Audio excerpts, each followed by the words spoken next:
Good evening. It's 5 o'clock on February the 8th. That means we're having a work session, Staunton City Council. The first item on the agenda tonight is a consideration of the work session and regular meeting agenda. And I will accept a motion at this time. Oh, good evening, Mayor Claffey. Good evening. I move to approve the work session and regular meeting agendas as presented. Motion has been made. Is there a second? Second. Second by Councilor Edwards.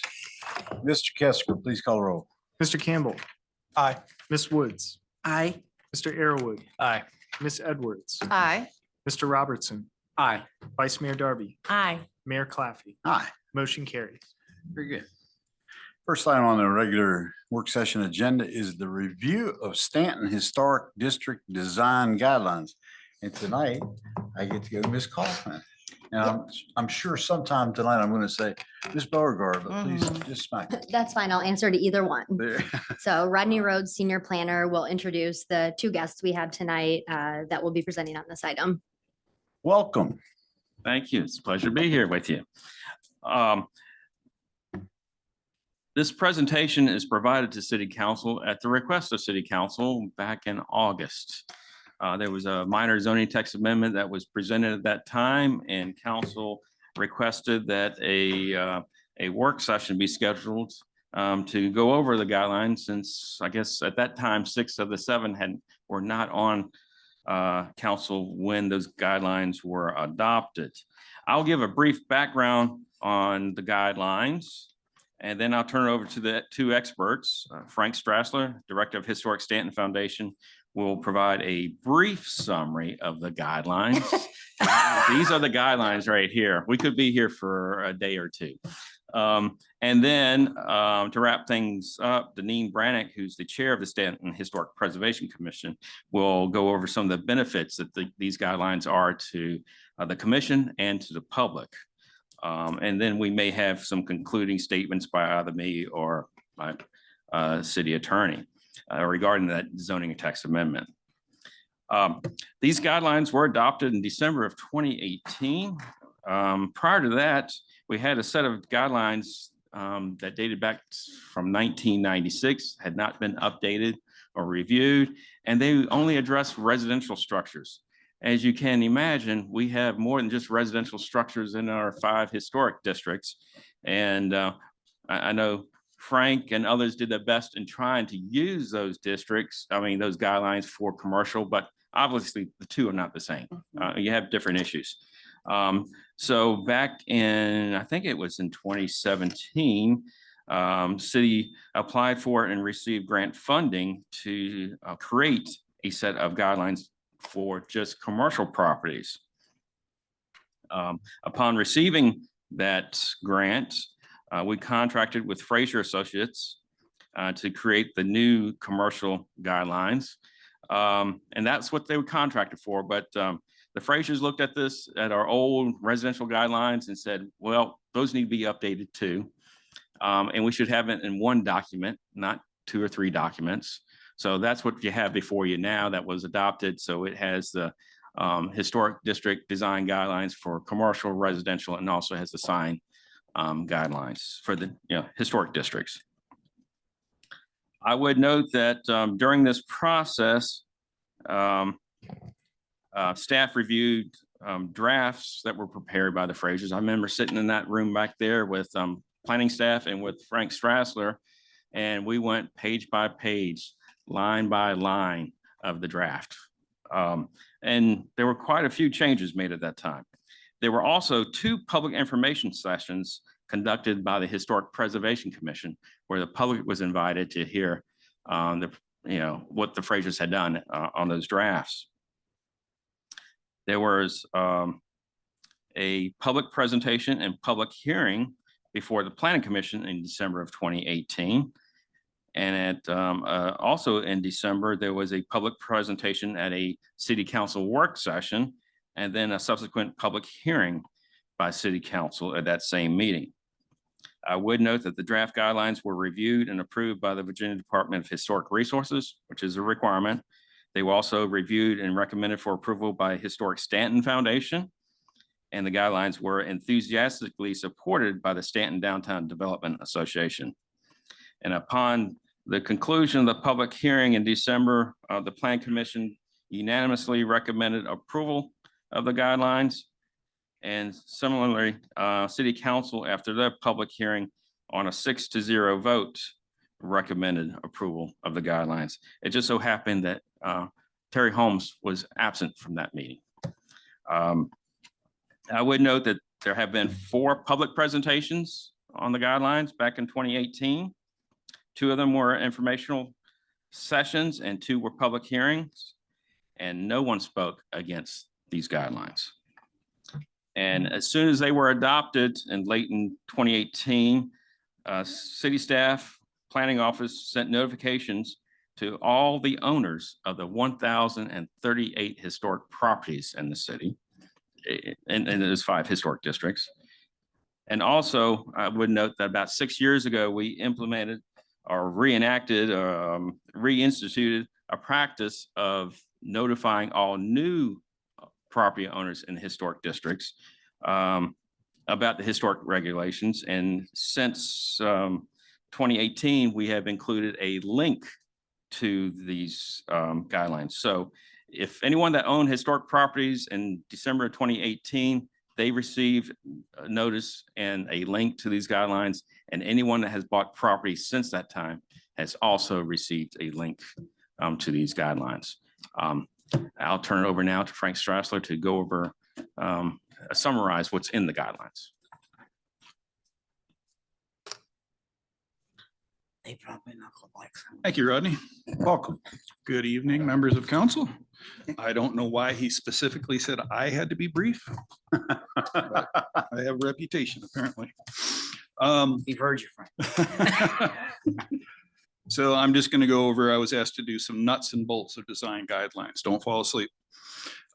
So guidelines are based upon well-researched and peer-reviewed national standards and guidelines that are published and adopted by the National Park Service, the Secretary of Interior standards, and the Secretary of Interior guidelines for rehabilitation. There are different sets of guidelines for different what are called treatments, but we focus on rehabilitation.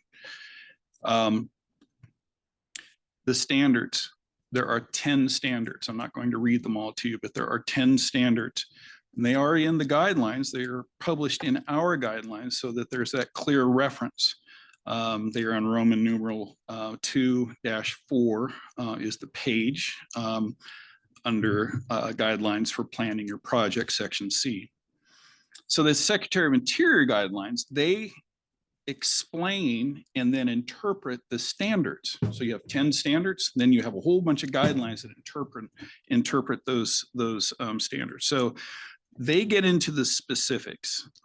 They are organized, the Secretary of Interior, the National Park Service staff has organized those so that they progress from basically individual character defining materials to building elements such as roofs, facades, doors, windows, foundations, and then to a much wider view of the site, which would be the property, the individual property, not just a building, but the grouping of buildings and or significant landscape features, and then also the setting, the whole neighborhood, the architect, the historic district. So how does it fit within the setting? There are 4 steps to rehabilitation that are prescribed through the Secretary of Interior rehabilitation standards, and we follow those in our own guidelines. So the idea, those 4 are broad categories of 1, identify, retain, and preserve historic materials. So you identify what do you have, what's the resource we're saving and or treating. 2, protect and maintain those historic materials and features. 3, repair. The first thing you do is repair historic materials and features. 4, replace deteriorated historic materials and features. However, okay, you only replace an entire character defining feature with new material because of the level of deterioration does not allow, it prohibits the repair.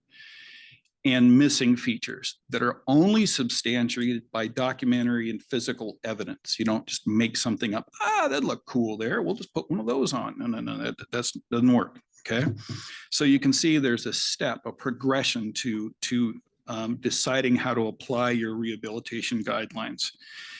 And please note also that the guidelines never recommend removal and replacement with new materials that could reasonably be repaired and thus preserved. It's not just an option of, you know, it'd be really cool if I could just remove all of the historic siding from my building and put on hardy plank. Looks the same, right? But are you left with a historic resource? Good question. So across the United States, historic district guidelines at the local level are based upon the Secretary of Interior standards and guidelines. And that provides all of us with consistency based upon experience with project outcomes and well-researched treatment of materials and sites. Is very carefully researched and evolved over many, many years. It provides a level of professionalism to the local decision-making and works to avoid arbitrary decisions. As you know, as a official city body, you can't have arbitrary and capricious decisions or you end up in circuit court. Preservation Commission can't do that either. And so they have to be very careful that it does not reflect personal taste. You have to be careful not to use in meetings comments like, oh, that's cute, I like that. Not really a design guideline statement. The Staunton guidelines reflect the parameters of the local zoning language. So that's where you really start to get in the difference between the local guidelines and I say the Secretary of Interior guidelines. Because it's a local decision, our local zoning language only allows us to review exterior architectural elements viewable from a public sidewalk or street. Okay, so the Secretary of Interior, they go over interior details, heating and cooling systems. They go over into a lot of detail. The Staunton guidelines, as Rodney outlined, we used a set from 96 to 2018, and I did all those reviews. And to tell you the truth, it was a bit of a pain in the patoot. You know, I did it for a long time, said, okay, we can do this. But then I found as Staunton evolved and projects got more and more sophisticated and we started doing some intricate work, is that those guidelines didn't explain enough. And it left the property owner confused and it left us having a hard time interpreting them to be able to do a review for the Preservation Commission. So I started using the Secretary of Interior rehabilitation guidelines more and more because they're very specific about materials and how you treat buildings and things. So I was always having to reference those. And then with the commercial historic districts, I basically had no adopted guidelines in the community. So we always had to use the Secretary of Interior standards for rehabilitation. And the new guidelines have been really a godsend because they're illustrated. Now they look like a great big document, too many details and things, but the reality is your people doing projects, they want to know what's expected of them, but guidelines aren't prescriptive. They don't say exactly what to do. They are guidelines, but there's enough detail there to get people to make decisions that lead toward preservation of materials. And that's the ultimate goal there. And it's sort of like, I was thinking about it today. If you watch one of those home improvement shows and they walk you through the building and we made this decision for this and we made that decision for that, things like that. Well, that's what your guidelines do for people in the local level in those 5 historic districts. They can sit down and plan a project and flip through this or go online and flip through it and copy and paste and go, okay, we want to do this. So how about if we do it this way? Boom, boom. By the end, you've got a well-designed project. It's a useful tool. What design guidelines do and don't do. I didn't need to write that because it's in the guidelines, in your set of documents. So I'm going to read a few of these to you. They assist in preservation and rehabilitation of historic buildings. They provide guidance to the property owners. They give detailed guidance to the property owners and the HPC. They result in appropriate change to buildings, to historic buildings, and improve the quality of new development in the historic districts. Because remember, where you have vacant lots, things like that, you could build a new building, but it ought to fit in with the character of the neighborhood. They assist the building industry to understand the district's physical character. They protect current property values in historic districts. And I can give you my own personal experience of that if you'd like. And they provide an objective and fair basis for the review. And they hopefully reduce the frequency of appeals to you, basically. What they don't do, they don't list specific standards for building size requirements, landscaping standards, detailed parking requirements, sign regulations, on and on. They're not that specific. They do not regulate the amount or location of new development. That's the zoning code's job. They do not increase new construction or rehabilitation activities. I can argue with that a little bit, but they do not improve maintenance of existing properties. If people will follow the guidelines, they will. But, they don't regulate interior design because we don't go into homes. We don't review any of that. And I think you find the outline in the table of contents of the guidelines very handy. It covers a lot of detail there. Okay, Denise.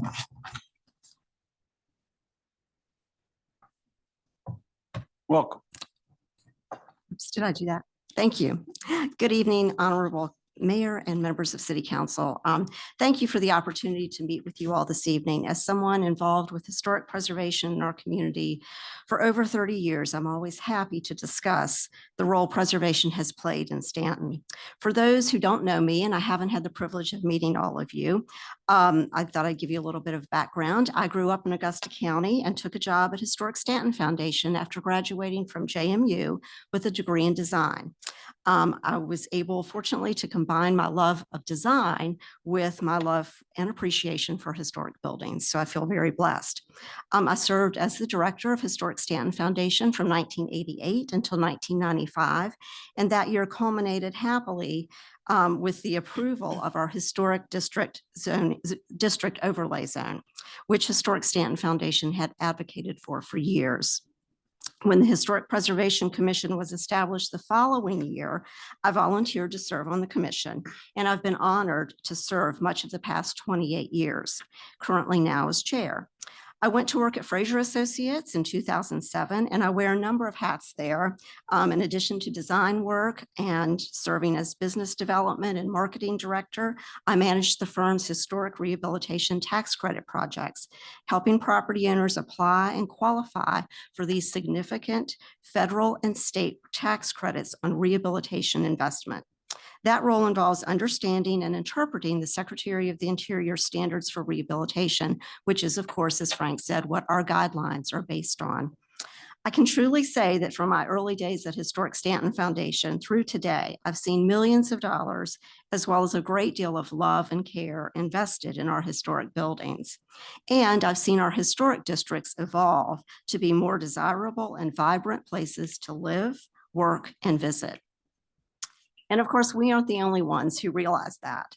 Over the past 10 years, Staunton has received over 100 awards and accolades from major news outlets and publications, citing its historic charm, its thriving downtown, its cultural scene, its historic buildings, its quality of life, etc. The list goes on and on. Just ask our tourism office. But those accolades really aren't by accident. They're a prime example of the great rewards of having historic district zoning.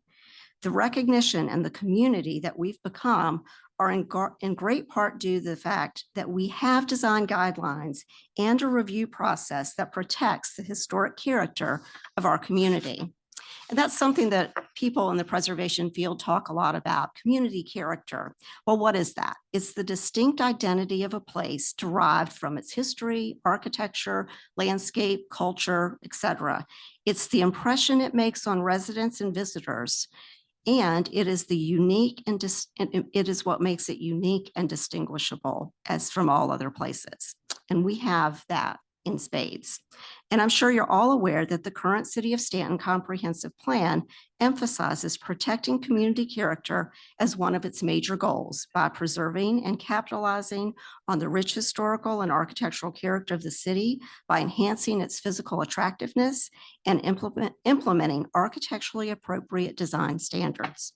The plan addresses the need to encourage rehabilitation of historic buildings, support downtown development, and ensure that new development complements the historic architectural character.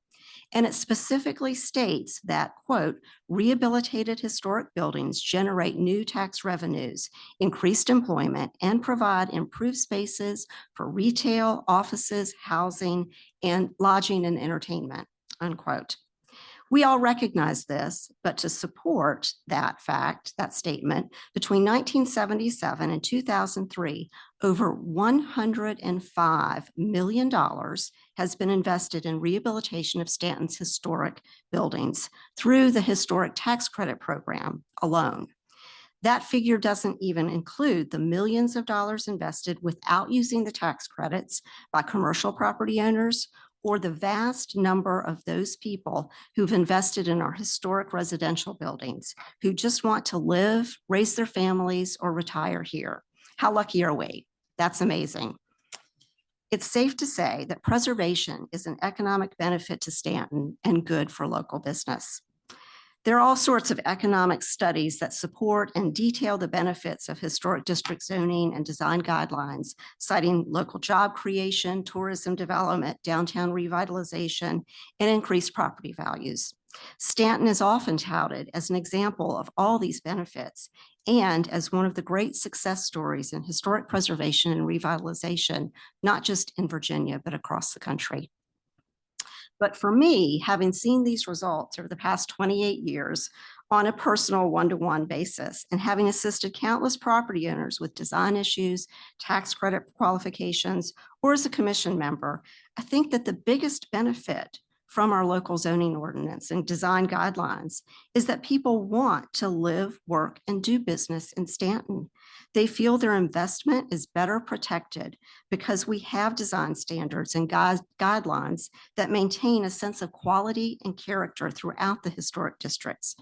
That matters to a homeowner rehabilitating a house in Newtown, to a small business owner fixing up their storefront, or to a developer with a multi-million-dollar project.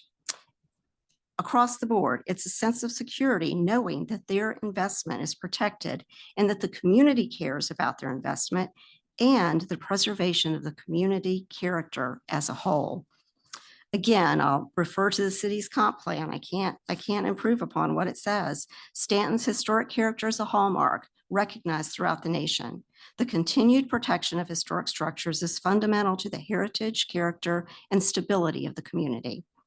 I'm honored to play a small role in that through my service on the Historic Preservation Commission. And I know you recently received the annual report on the Commission's reviews last year. And hopefully you noted that out of 54 projects presented to us, only 2 were denied because they did not comply with the guidelines and standards. 1 was withdrawn and the rest were approved. I'm very proud of that record, and as all of our commission members should be. Our commission members think carefully about each project and use the design guidelines and standards fairly and consistently. We work with property owners to bring designs into compliance and provide information on appropriate methods for repair and rehabilitation. And Frank Strassler, through Historic Staunton Foundation, is a fabulous resource for that. He works a great deal with individual property owners on a case-by-case basis. This is a long-term benefit, not just to the property owner, but to the community as a whole, helping maintain that community character for generations to come. I thank you all for your time again and for your support for the Historic Preservation Commission and our zoning overlay district, and for protecting Staunton's community character. And I hope we left a few minutes maybe for some questions, because we would love to know if you have questions about the guidelines or the review process or anything related to the district zoning ordinance. Thank you. Members of council. Robertson. Deneen, Frank, I've got a question, and I'm probably what I'm about to say is probably going to be heresy. I will admit. But it worries me. I'm just talking about it because one that does love, I'm an absolute, I adore Charleston and going down there and the history of the place.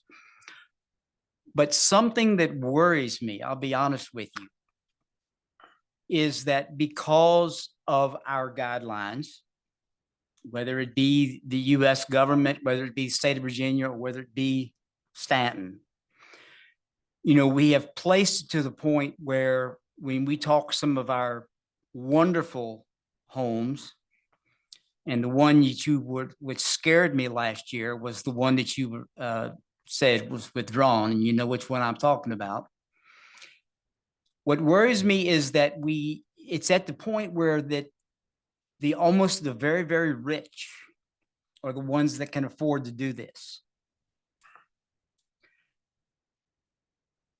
And you've seen it nationwide. The very, very rich, when they get to the point and you tick them off, because I've already checked with the lawyer to find out if it was possible, and he said, yep, it is. You have to go through, jump some hoops, but it is possible. And I asked him point blank, if you made this owner mad enough, could he end up tearing that building down and build what he wanted to? And he said, yes, the hoops have to be crossed, but yes, it could be torn down, which God forbid that house would ever be torn down, and then rebuilt to what he wanted. So I'm just placing this as a question because I mean, it's out there. Like, you know, we've got people, you hear about it all the time. I mean, people that spend ungodly amounts of money on beautiful homes, tear them down and build what they want. So I'm not quite sure what your question Just a is, but I. The question, it's a question of, how am I trying to word this? Yeah, about the guidelines, and I know you tried to work with this owner, but you sometimes come to push pull. Is there a way that you? So I will address that particular project. Okay. I think you're referring to the Stewart House. Oh, yeah. And that project, the application was denied, but the property owner did come into compliance Mhm. with the guidelines. So that all worked out fine. Yeah. That was not the project that was withdrawn. Oh, okay. It Okay. was, it And was I'm, ultimately, they modified their request to meet the guidelines. Yeah. And I feel we worked very fairly with them and Mhm. reviewed that process, that project very fairly. Mr. Stressler worked with them and the commission did as well. To address the fact that, you have just wealthy people moving into the districts, I think that if you look throughout, the neighborhoods, we have 5 very distinct districts and neighborhoods. And, there's a wide range of property values and building styles and sizes throughout those districts, ranging from, all ends of the spectrum. So, I think, and the nice thing about historic tax credits is that they can be used for any type of housing. They can be used for low income housing development. They can be used by private, in Virginia, they can be used by private property owners for their own residence. So I think that it's a benefit that far outweighs any, long-term negative consequences. oh, absolutely. I just put the question out there just to get some conversation. So I always like to talk about myself a little bit, but so people many times think that historic districts are only for rich people. And study after study, I always say that to you, and I could pull out the studies and go back to my office, I can show you them online, but study after study shows that actually historic districts lend themselves to everything from low income housing to the wealthy. It's a mixed, it is the true mixed income development. And that is because of the variety of buildings. It also could be because some people have lived there a long time, whereas some people have just moved in. So I'm going to give you, I was lucky. My wife and I were lucky is that when we got out of graduate school, Newtown was a mess. And the city was not reaping many tax benefits. For example, we purchased over 3,000 square feet of Victorian project. It was nasty, okay? It was assessed at $55,000 on North Washington Street.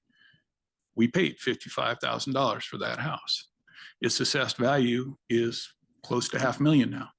Okay, and that's not because of my work, it's because my neighbors chose to rehab their houses because they felt like their purchase of a building in the neighborhood was going to be protected. That's also why Bonnie and I bought in the neighborhood, because we knew that if we did something to this house, it would be protected. Now, has my work been affordable on the house? It has, because I made some choices.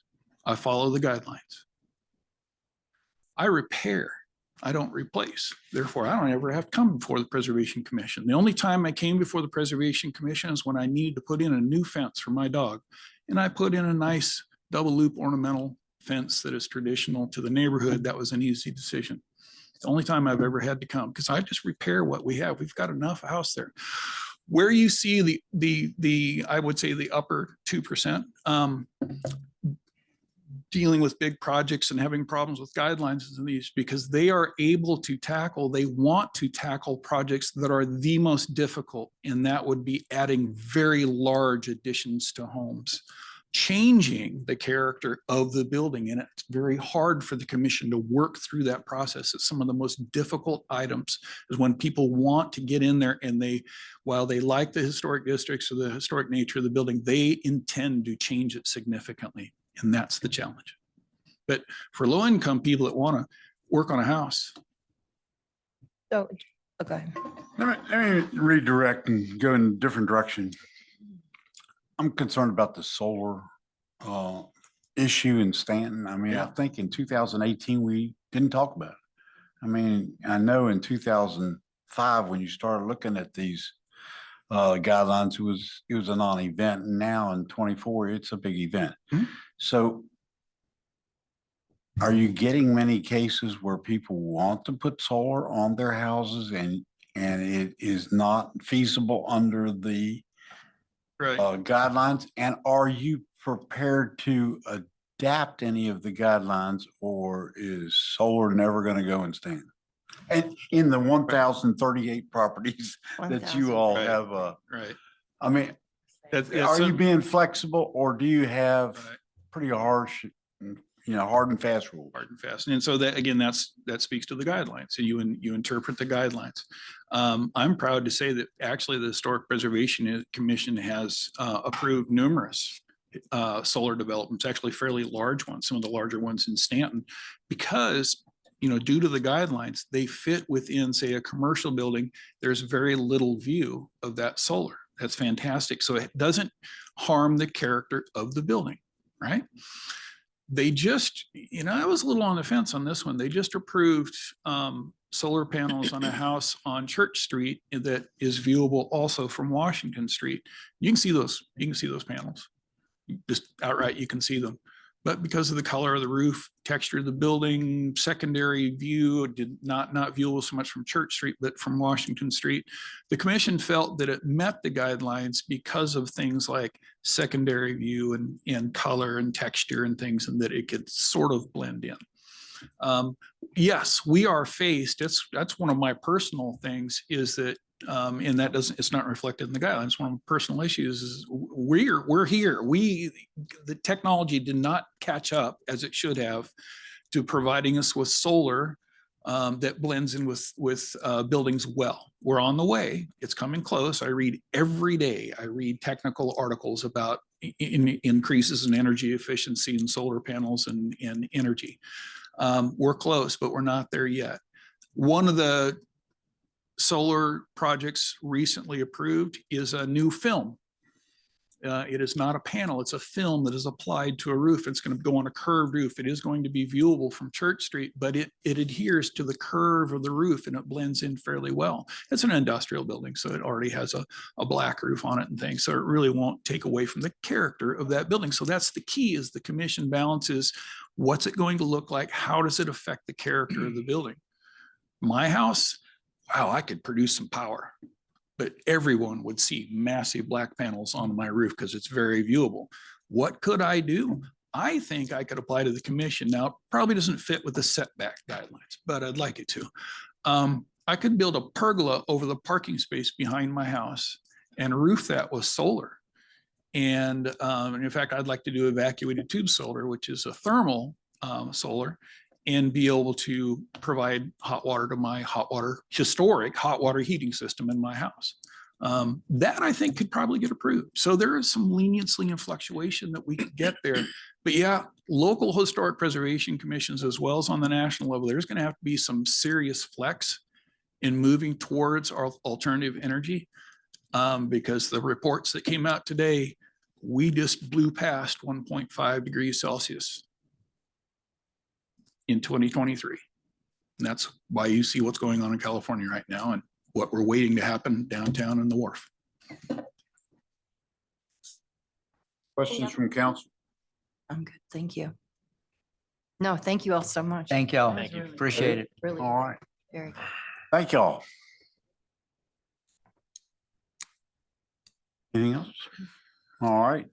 Before you move on to that. Yes, sir. I would like to note that we would like to bring back to you that zoning text amendment that would reference these guidelines, these adopted guidelines into the zoning ordinance. Right now, we've been kind of in legal jeopardy using these guidelines that have been adopted, but they're not referenced in the actual zoning ordinance, which is the law. And back in August, I explained a couple reasons why that happened, but how it got on sidetracked and then got it on the back burner and then just forgot about it during COVID.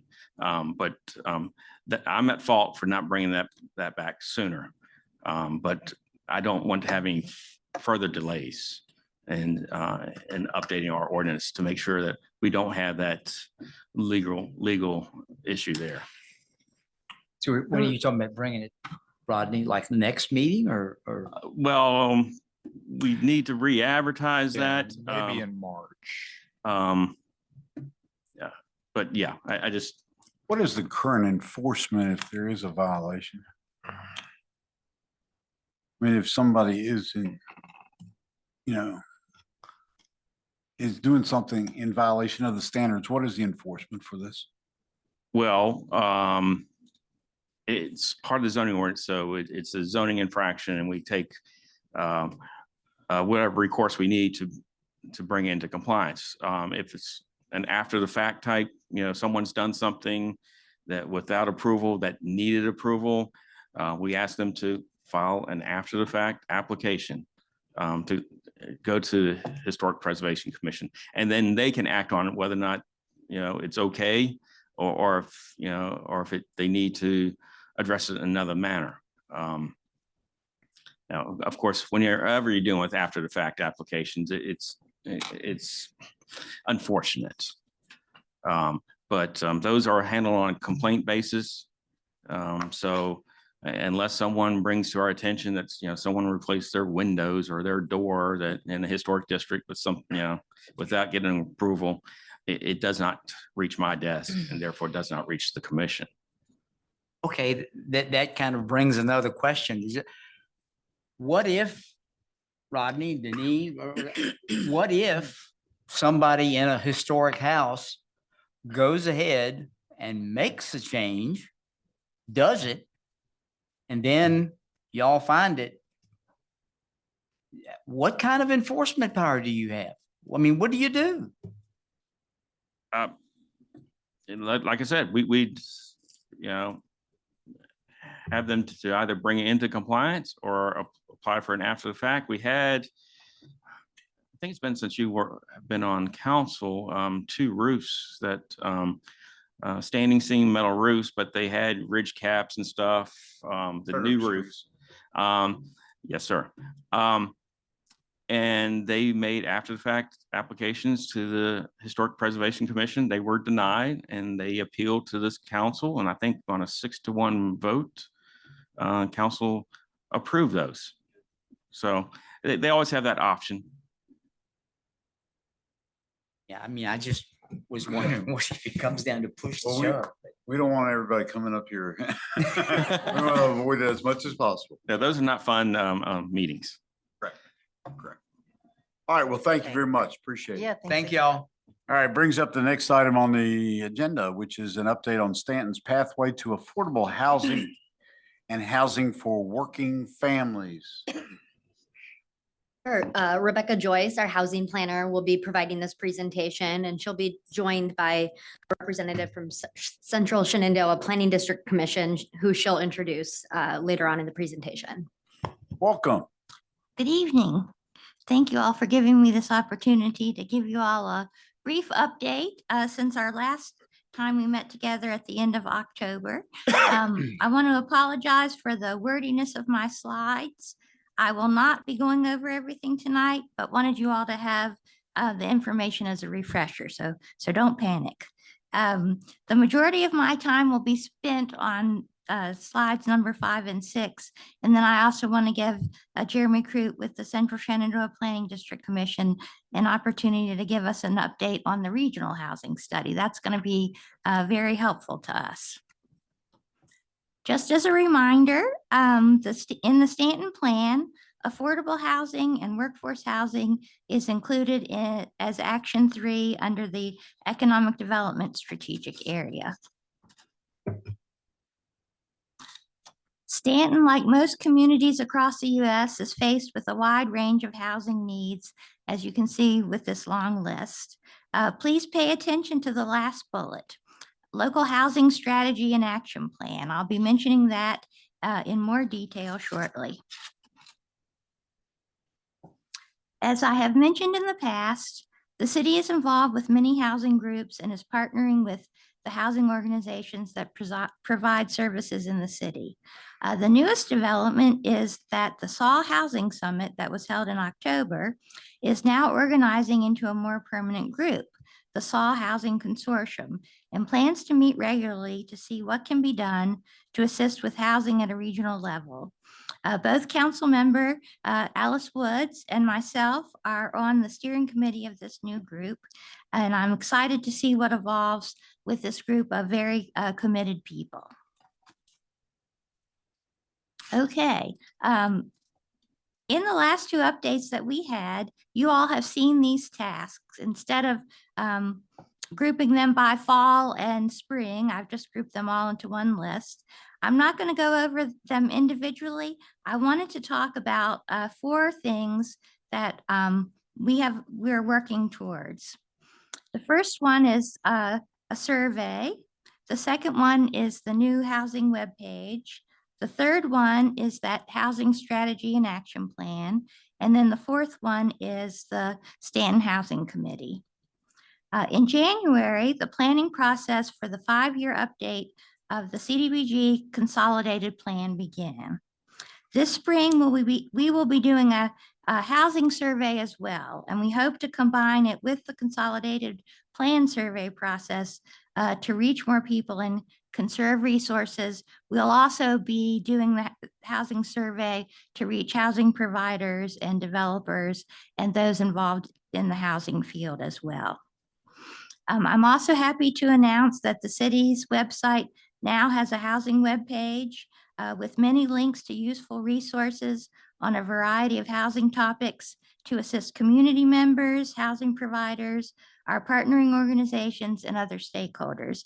It can be found under the community development section of the website, and we hope that the webpage will grow as we discover more resources for people to add those to the list and keep those updated. In reviewing the different types of plans and resources that might help the city have a better understanding of where we are in terms of housing, what will be needed in the future, and how to get there, I have determined that a housing strategy and action plan may be the best tool for the city to develop. I had an idea of what a plan should be in my head, and then actually found it exists in the real world and has a name, and that's what it's called. As I think that we may be able to get some funding through Virginia Housing to help us with that planning process. I've reached out to them to see about that. As soon as we have more information on that and our information from Virginia Housing, I'll let the city manager know so she can pass it on to you. In thinking about that planning process to help us understand where we need to move forward and what things we can do as the city, what things we can partner with other organizations, what things we can't do as the city. It seems like this may be a perfect way to move forward with a housing committee. If the city is able to move forward to developing this housing strategy and action plan, that would be an excellent opportunity to have engaged stakeholder guidance and citizen input by creating a housing committee who could oversee the planning process in the role of the Plan Steering Committee. Between the Housing Committee and the participation on the housing groups that I mentioned earlier, the city would be even more actively involved in finding solutions for the housing challenges that exist in our community. I'd like to next introduce Jeremy Crute. He's the senior planner with the CSPDC. I worked with him when he first came to the PDC, and he's a great planner, so we're lucky to have him here tonight. He's going to give us an update of the regional housing study, and Jeremy, I'm going to let you take over.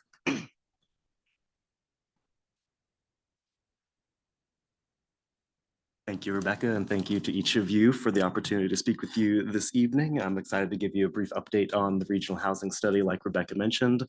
If you're not familiar, we received a grant from Virginia Housing to conduct a regional study for our entire region, which in addition to Staunton includes Rockingham, Augusta, Rockbridge, Bath and Highland counties, and all of the localities that are located within those. And to complete that study, we've partnered with the Virginia Center for Housing Research at Virginia Tech, as well as Housing Forward Virginia, and all of that with the ultimate goal of, no, you're great, with the ultimate goal of trying to better understand our rapidly changing housing market, as well as to identify some proactive steps that all of our communities can take to try to address our housing issues and thereby improving the lives of our residents and strengthening our economies. And so we're now in the home stretch of that process. And tonight, I just wanted to give you a very quick update on where we are in that process, outline what has been accomplished so far, and then outlines what are some of the next steps that will be moving forward for wrapping up the study in a way that will hopefully provide a useful input into that regional housing action plan that Rebecca was mentioning. So to try to hit on the high points of that 2-year process, the whole process has included or started with a comprehensive data analysis of our housing markets, as well as numerous listening sessions with city and county staff from across the region, focus groups with realtors, lenders, builders, service providers, as well as major employers. We also have periodic meetings with our studies leadership team, which is comprised of housing leaderships from that entire list that I just mentioned. We also did, particularly for the Staunton, Augusta, Waynesboro area, we also did a separate vulnerability analysis that did a deeper dive into the housing needs of a lot of our most vulnerable populations, because that was identified as a particularly important need for this area. And then all of that information and all of that data that was gathered through that process was then synthesized into an interim data profile, which was provided, or in your case for the Staunton, Augusta, Waynesboro area, was given to the Staunton city staff back in June for review. And then based now, at least what is currently happening, is based on that interim data profile, as well as the feedback that we received from city staff. Our partners with Housing Forward Virginia are in process of identifying and drafting recommended solutions to try to address some of the housing issues for this region that were identified in that profile. And that will include both regional housing solutions that would apply to all 21 of our localities, as well as locality-specific solutions that will try to address the unique and specific needs of Staunton's context. And so once that draft is completed, or once those solutions are completed, they'll be shared again with city staff for review, because we want to make sure this is an iterative process to allow as many opportunities as possible to get feedback from the localities to refine those and ensure that they can be as useful as possible for y'all moving forward as you're guiding your own process for trying to address your housing needs. I was going to touch on a few high points of the findings of that data analysis. I think I went too far, but just for the sake of time, I think I will simply say that, or summarize that by saying that the list of housing needs that Rebecca showed on the slide earlier, the big takeaway is that there is a lot of data to support those are in fact the housing needs that y'all have, that there is a great need for renovating some older units, for providing a diversity of housing types, for providing more affordable options, both with rentals and with home ownership, providing more permanent supportive housing and additional services like those. There is a lot of data that supports those, and I'm happy to answer any questions on that if you'd like to. But in the meantime, I will simply say that I hope that serves to reinforce that you all are on the right track as it comes to the housing needs that you've identified, and hopefully the study will ultimately provide you all with a lot of viable options and potential strategies to move forward to address those needs, potentially again, including in the housing action plan that you all are discussing. So again, just to wrap up, as I mentioned before, those next steps will include finalizing those recommended strategies to address the housing needs that were identified through the data collection and stakeholder engagement process. Those will then be shared with city staff for review, and while that's going on, we'll be putting the final touches on the final report. There will actually be 2 final reports, a consumer report that's a little bit more easily digestible, as well as a more detailed final report. And the timeline for all of this is that we're hoping to wrap up the project by the end of June. Potentially, at least we're hoping to be able to actually roll out the plan and begin showing it and presenting it to all of our localities sometime in the early June. And so that's all I have for you, but I look forward to keeping you all up to date and informed on this process moving forward. And we're hoping that this will be a useful asset for you and for the Staunton community moving forward. And so with that, I think I'll turn it back over to Rebecca really quick. And we're hoping that Jeremy's already agreed, once we have the study finished, to come back, if you all would like, and give you an overview of what the strategies are they came up with and some of the important data. So do you all have any questions for us? Hey, questions from council? No, Okay. thank you. No, All right, thank you very so much much. for your work. Y'all Appreciate the easy. update. Yeah. Yeah, thank you so much.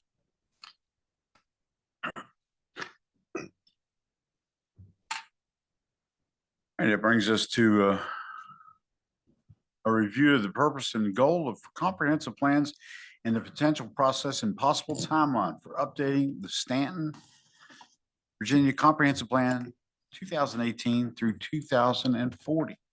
Ms. Beauregard, Ms. Hall. You did Right it. there. You did it. Third time. Yeah, this will be Rodney Road, Senior Planner again. Thank you. This is also coming before you at the request of City Council. Back at a work session on October 26th, I believe it was Councilor Edwards brought up a sustainability plan, and the council members agree that the comprehensive plan is an appropriate avenue to focus on sustainable goals and visions for the city. And they requested that staff provide a overview of the comp plan and possible timeline for updating it at a future work session. So we're getting all these items before you hit this one work session. So okay, let me see if I can work this. The left and right. Okay, well, what is a comprehensive plan? Actually, several months ago, I asked a co-worker if she had a good definition for a comprehensive plan, and this is what she came up with. The comprehensive plan is the city's community development long-range guidance document that proactively and comprehensively addresses future growth. I would note that it's the only planning document that considers a comprehensive view of the community, guiding multiple programs and activities on all land within the jurisdiction. It includes all subject matter related to the physical development of the jurisdiction. It's general in nature and envisions a long-range time horizon. If you noted, our current comprehensive plan is named 2018 to 2040. It's generally about a 20-year plan. I would note that is required by the Code of Virginia. Every jurisdiction must have a comprehensive plan, and it must be reviewed every 5 years by the Plan Commission. And I put that in parentheses because it has to be reviewed, and then the Plan Commission can decide, well, do we need to do anything with it? Do we need to amend it? Do we need to update it? Do we need to rewrite it? So some jurisdictions go decades without updating it. I do not recommend that, though.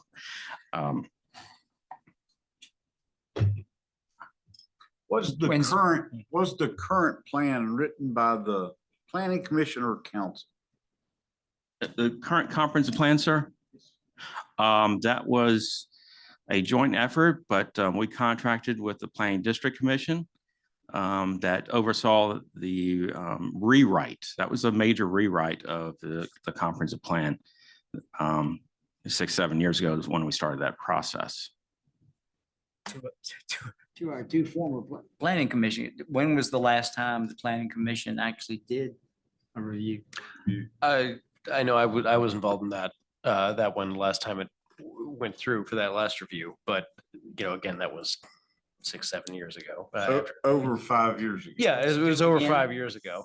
So it's due again, you said every 5? Well, this plan was adopted in July of 2019. Oh. So it was Yeah, adopted it's- by council July of 2019. So we must start that review within that 5-year time period. That's All right, so now at the 2019, when it came to council and was, approved, were there any changes at that point, or was that just the official approval of what the planning commission had submitted?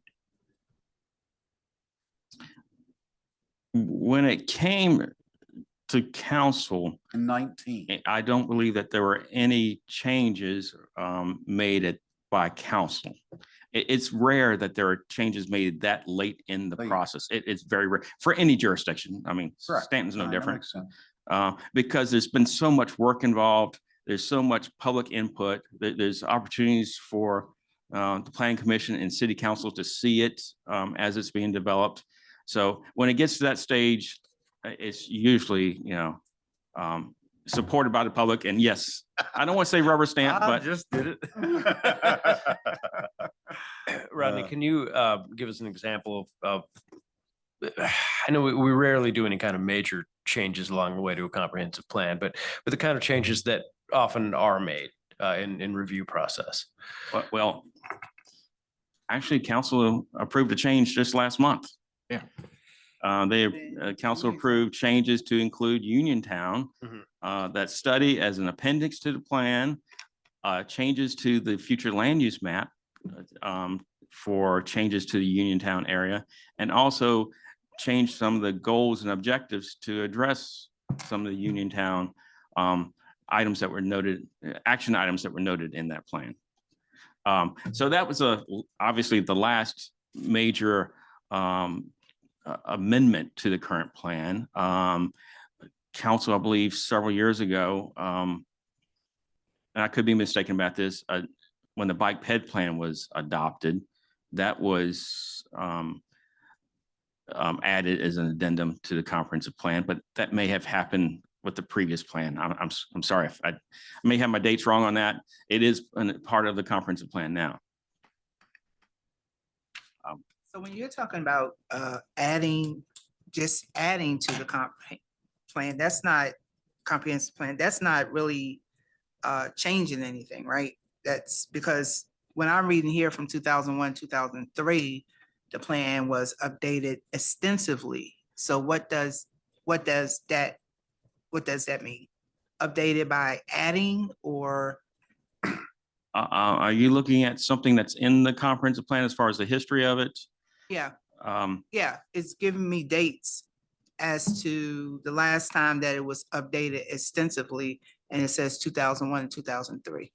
Okay, and that may have been the case up until 2018. That was an extensive update. I don't have that in front of me as far as the history of it. That's something that is customarily you put in the comp plan to show, track what's happened over course of time. So it says the city engaged in its most recent update. Well, it wasn't extensively like it previously said, but 2016 to 2019, that's what you're referring to? Yes, it was that the current comprehensive plan, that project started just before my arrival here. So that would have been in the fall of 2016. And I started here in January of 2017. And my first week on the job, I was at the Planning District Commission with a steering committee meeting regarding the comprehensive plan. And it did take some time. I believe there was a delay in the time that the plan had been completed. The draft was complete, and the time that it came to council for adoption. I believe we were looking at Uniontown at that time and looking at maybe doing some changes that we would want to incorporate into the comprehensive plan at that time. I don't recall all the details in my head, but I think it was delayed for some months because of that. Since that time period in 2019, when it was approved here by council, the last time it was officially approved, has there been anything that's come up from the steering committee that recommends additional changes that we need to address in 2024? Okay, well, that steering committee was not a standing committee. It was a committee that was appointed by the planning director back in 2016. And once the plan was adopted, that committee ceased to exist. So each time you update a comprehensive plan, you use some sort of steering committee. It could be the planning commission. It could be a combination of planning commission, city council members, and other citizens in the city. But staff, Mr. Hartless and I, we have noted throughout the past 5 years, things that need to be addressed with the next update. When we bring rezoning requests before you, the first thing we look at is the comprehensive plan and then the future land use map. Okay, does this support the proposed rezoning? Which is great when it does. If it doesn't, it's like, well, should it? You know, so we've got a list of things like that we need to address. Well, then that's our first question to council. Is it our job to appoint a new steering committee? Yes, thank you. I appreciate that. Is that the first step that we should do? Say, all right, Rodney and Mr. Hartless has some ideas of what things that need to be examined because we want to review it. But if we've already had citizens that said this needs to be looked at, I mean, let's get going on it. So are you looking for a motion on Oh, our no, sir. behalf? I'm not looking for any action from city council. Well, then who's going to start the steering committee? Well, I believe the next director of community development, and the city's in the process of interviewing and hiring. And once they are on board, this is a community development major project. And they should take the lead on it. All right. Ms. Kaufman. Got it right. I'm sorry. Can you please prepare the steering committee? Can we get it going at this point? He has some issues that he's already aware of. I mean, we can begin to put a steering committee together, but we're not ready to begin the process of updating the comp plan Well, at this point. this council would like you to begin the comp plan process at this point, and we realize that before we can do so, we're going to need to have a steering committee that's going to need to determine what our issues are. And I don't want to wait for new hires to come on that we don't even know who they are yet.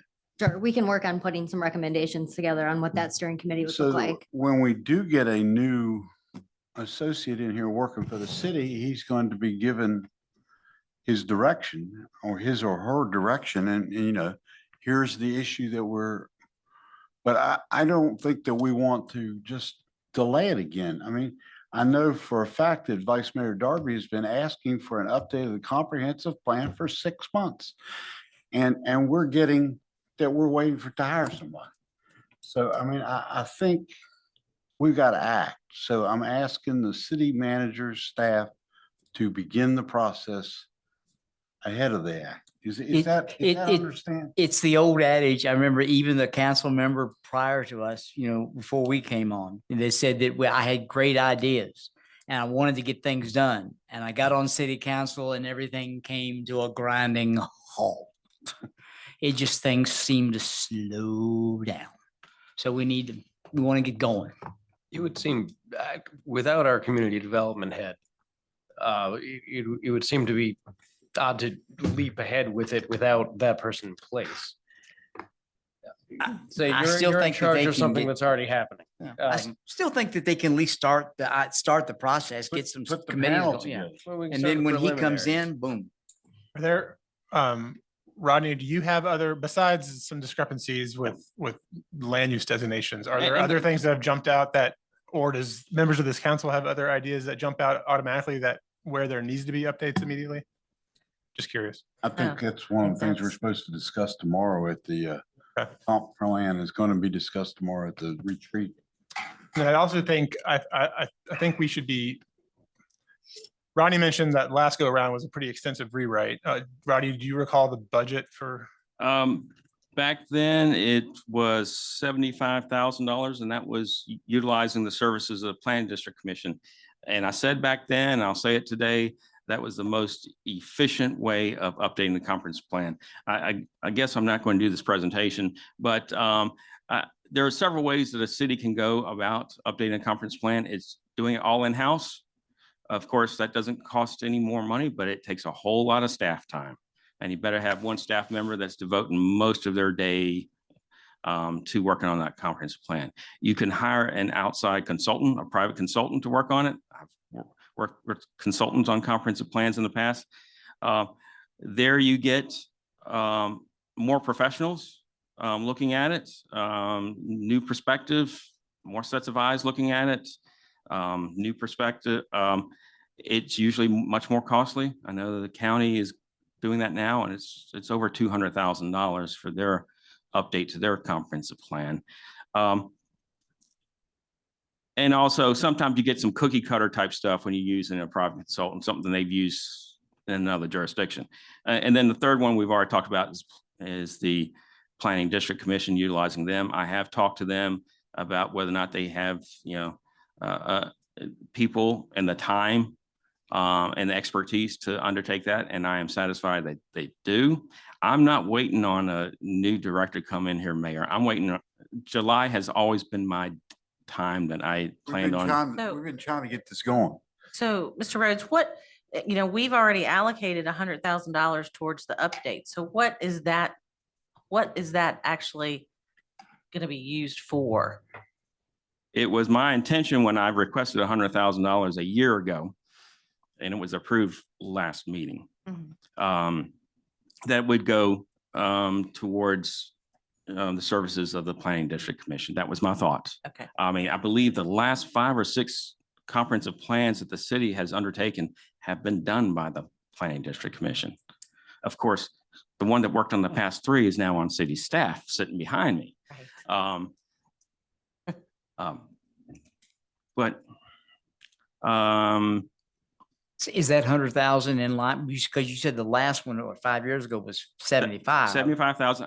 I talked to the director of the Planning District Commission over a year ago, and she thought that 100,000 would be sufficient.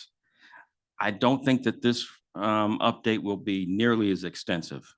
So obviously things cost more now than they did 5 years, 6, 7 years ago, but we don't think it's going to take as much time on their part or on the city's part.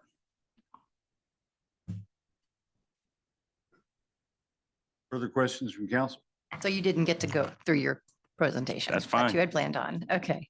Well, it sounds like there's enough institutional knowledge, I would imagine, Rodney, just from the folks that are on planning, from the folks that are still on staff. I mean, if you have other things that you want to bring up Yeah. on this, we're Yeah. not through our time. Yeah. Yeah, there's 10 minutes. You have 10 minutes. Water. Get on with it, Rodney. Brian, give him your cookies.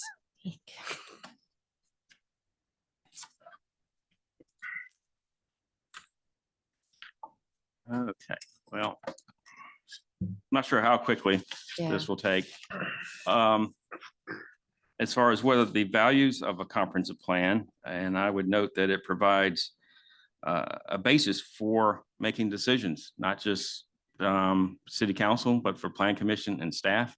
It tries to keep us out of trouble. If you have a guide that you can look at and it's like, okay, that's why we recommend approval on the rezoning for John, but not for David, because the comprehensive plan supported one, but not the other.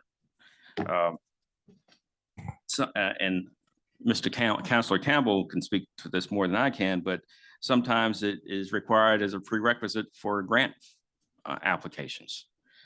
So it's always good to have any comprehensive plan if you're looking for outside sources of funding.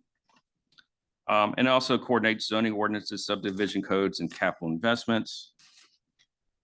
As far as plan limitations, I once again state, and I was going to state that throughout my presentation, that it's merely a guide. It doesn't have the same authority as a zoning ordinance, a subdivision ordinance. And elected officials aren't required to follow the plan. Many factors are at play on items that come before you. The plan is just one of the tools that you can use that is at your disposal in making a decision. I would note that staff will generally make our recommendations based on the comprehensive plan though. Yeah, we heard tonight That, from we hear Deneen that. and Yeah. Frank, they referred to it, you know, as part of their protocol. I mean, they, And that's pretty common. I mean, Yeah, we exactly. hear that all the time. We have 11 chapters in the comprehensive plan now. Each jurisdiction has a variation of these.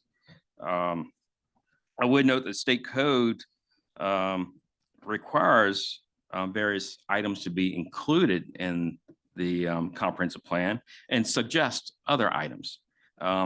As an example, it requires that there be you designate the urban development areas. You have to have a detailed transportation plan meeting all their criteria. And I would note that that has to be reviewed by VDOT before it comes to council. And that's can be several months. It can be 3-4 months just for them to review that and say, yes, it's good. Rodney, could I step in here for 1 second? Yes, sir. Just to back up Rodney's point, you may be aware, City of Charlottesville is currently facing a lawsuit based on their citywide upzoning. And one of the bases is not getting VDOT approval of their comp plan. So that is an extremely important part of this process is VDOT's role. Thank you. I wasn't aware of that. Who's bringing the suit, John? The public or VDOT? The public, Oh. but they're saying that that process was not fully complied with. I would note that it requires that you address affordable housing and broadband. And something that's new in there I wasn't aware of, requires that you have strategies to promote manufactured housing as a source of affordable housing. That's something that was just added a couple of years ago. So those are the type of things that we need to address. Sorry. The plan structure, you have goals, objectives, and actions. As far as the goals, they're general statements that announce the community's vision or aims. The objectives are sub-elements of those goals, and they usually provide general strategies for implementing the goals. And the actions are operational efforts to implement the goals and objectives. Sometimes they're referred to as policies and recommendations, and they could be recommendations on changes to your regulations, on your capital investments. It could be recommendations on various programs and initiatives. I would note that with the last update to the comprehensive plan, we kind of went through all the goals and objectives, and there were dozens of goals and hundreds, I think, of objectives, and it just wasn't realistic. So we kind of condensed that. And now when we do it the next time, hopefully we address some of those actions. I've mentioned the future land use map. That's another significant component of the plan, and it defines the preferred future land uses throughout the city. It is instrumental with rezoning requests. Like I stated earlier, we go look at the map. Does it support the proposed rezoning? And I listed some of, I think, 7 general land use categories. However, I would note we have many, many more than this. We have like 7 different residential designations from low density to high density to planned to neighborhood residential. And we have 3 or 4 business districts or business designations and industrial districts. There are three maps that sometimes people get confused about. The existing land use map is exactly what it says. It's what is currently the current uses on the land. The zoning map, which I think everyone's familiar with that, and that's the legal layer as far as what's allowed on the land. And I mentioned previously in the previous slide, the future land use map, which is what the locality hopes to see on that particular property. All right. I think we've already started talking about this one, the review and update. And as I noted, it must start the process or at least take a look and dust off the comp plan every 5 years. As far as the options, we've already discussed those.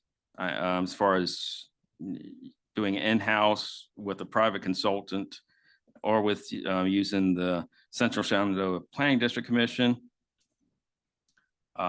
I think I've already gone over kind of the pluses and minuses of those. As far as the process, as far as the key components, this is a comprehensive plan, not for staff. It's not the Planning District Commission. It's not the consultant's plan. It's not the Planning Commission's plan. It's not City Council's plan. It's the citizens' plan. And they must be involved in this early and often in the process. And we need to get buy-in from them for the plan to have any weight. And this is the part that I'm trying to get Ms. Kaufman to go, the steering committee going to provide the input, and we need to get it set up so that we can get this portion rolling, as opposed to waiting until we hire a new associate or wait until July to get started on it. We would like this. This is still February. We can get rolling. All right. This was my timeline for the review. And maybe that has already changed in the past 10 minutes. My plan was to start at July of 2024. That was my plan 5 years ago. That has not changed. However, I would note that, well, it probably changed 10 minutes ago. I'm sorry, Mayor. No, we've been trying for more than 10 minutes. And I've already noted that we've been collecting data over the past 5 years. It's minor stuff, but it's changes that we need to incorporate. There were some mistakes and there's some omissions that we need to address. Of course, I was working on this on my first week here. I didn't know Staunton, so I would recommend other changes just because after 7 years, I know a little bit more about this wonderful city. I would note that the bicycle and pedestrian plan is an appendix of the comprehensive plan, and that committee has already started updating theirs. That is very detailed plan, and they started that a couple months ago. And I think Captain Brian Brown has come up with a timeline for us to complete that maybe in the fall of this year, we hope. Just real quick, Brian, is the completion of that plan and before we can start doing some of these bike routes and everything we've been talking about? Oh, no, sir. And a lot of those are already in the works. I believe that the city engineer, Lyle Hart, will provide a presentation maybe at your next meeting about some of those projects. Okay, all right, because we've been talking about those bike routes for a while as well, so, okay. Yes, sir. Once again, I noted that to start off this project, you're talking about forming a steering committee. I think community input meetings are very important, and also to have a community wide survey and do that very early in the process, to get some initial feedback from the citizens. And then we work on drafting the plan. And then we would, once we had a draft completed, we would need to send it back out for some more public comments and make some revisions based on what we hear from the public. And of course, the final review, public hearings, and adoption. Now, I think these schedules I have on here are very aggressive. If we do just a simple review and minor update, you're looking at about a year. But if you were doing a review and a major update, basically a rewrite, I'm thinking it's at least 18 months. I think that concludes my presentation, Thank you, my sir. abbreviated presentation. Thank you. Thank you, Ronnie. That was very educational. All right. Appreciate it. Thank you so much. Which brings us to an update from the city treasurer on judicial sale of delinquent properties. Ms. Call. Yep, Rick Johnson, city treasurer will provide this update. How you doing, Rick? Welcome. Oh, pretty good, pretty good. How you guys doing today, Mayor, Good. City Council? First of all, let you know that after intercepting over 1,000 people, those tax rebates, we got 176,000. Just give you a quick update on that. It was over 1,000 payments that we got in of over 160,000, 76,000 in back personal property taxes within the last 6 months. Wow. So, and taking a breath after that, I pulled together some information from the real estate. Mayor Claffey requested information about properties over 4 years delinquent, and adding interest and penalties to those. There's 159 properties out of 12,000 properties are the total amount that is delinquent in that time of those 159 properties is about 1.2 million. I'm sorry, say those 40 properties. 159 properties out of 12,000. We have 12,000 taxable properties in the city. And you're saying 159. Are over 4 years delinquent. Mr. Johnson, can you And how much back is- up real quick and Right. what you received? That was good news. I want to hear that again. Yeah, over $176,000 in back taxes on the from the tax rebate program the governor put out that kind of took out my whole fall and winter. Because letters have to go out, payments have to, phone calls come in of the letters going out. We find people in you know, Southwest Virginia or wherever now that they went to get that rebate, and all of a sudden they get a green letter from me and a white letter from the state, and we start that process of either, and that's just what we collected directly from the state. That doesn't count the people that said, because there's a $20 fee that comes from the state, that I don't want to pay that, so they went ahead and paid the tax themselves, and then we released it to the funds. Or sometimes these things happen to where if I'm on a car and I with say a grandparent, well, we would stop both the grandparent and the grandchild that are on that car, their refunds. Well, then grandma calls the kid and says, you pay that now because I want my refund to come to me. And we do. We don't all, it gets to a holding pattern, if you want to say, and they actually have, 30 days from the letter, but it's usually almost 45 before I finalize it, but we won't even get that money for 60 days. So that's the other thing. We have phone calls all the time about, hey, you took this money, why it's not showing up on my bill, but it doesn't show up sometimes for 2 months afterwards, because we only get paid once by the state, and that's the 15th of the month. So if I finalize, meaning, I'm going to get that money, and I finalize that on the 20th of the month, it may be the 15th of the next month before we even get those funds. And so if you do it early in the month, first of the month, it's 15th of the following month before you get it. So there's a lot of delay in those, and that always causes more phone calls and more explanations and things like that, because people don't always understand the process, even though it's pretty well laid out on the letters that we send out as a whole frequently asked questions that we walk them through the whole process. But not everybody reads the big print in the back of the letter. So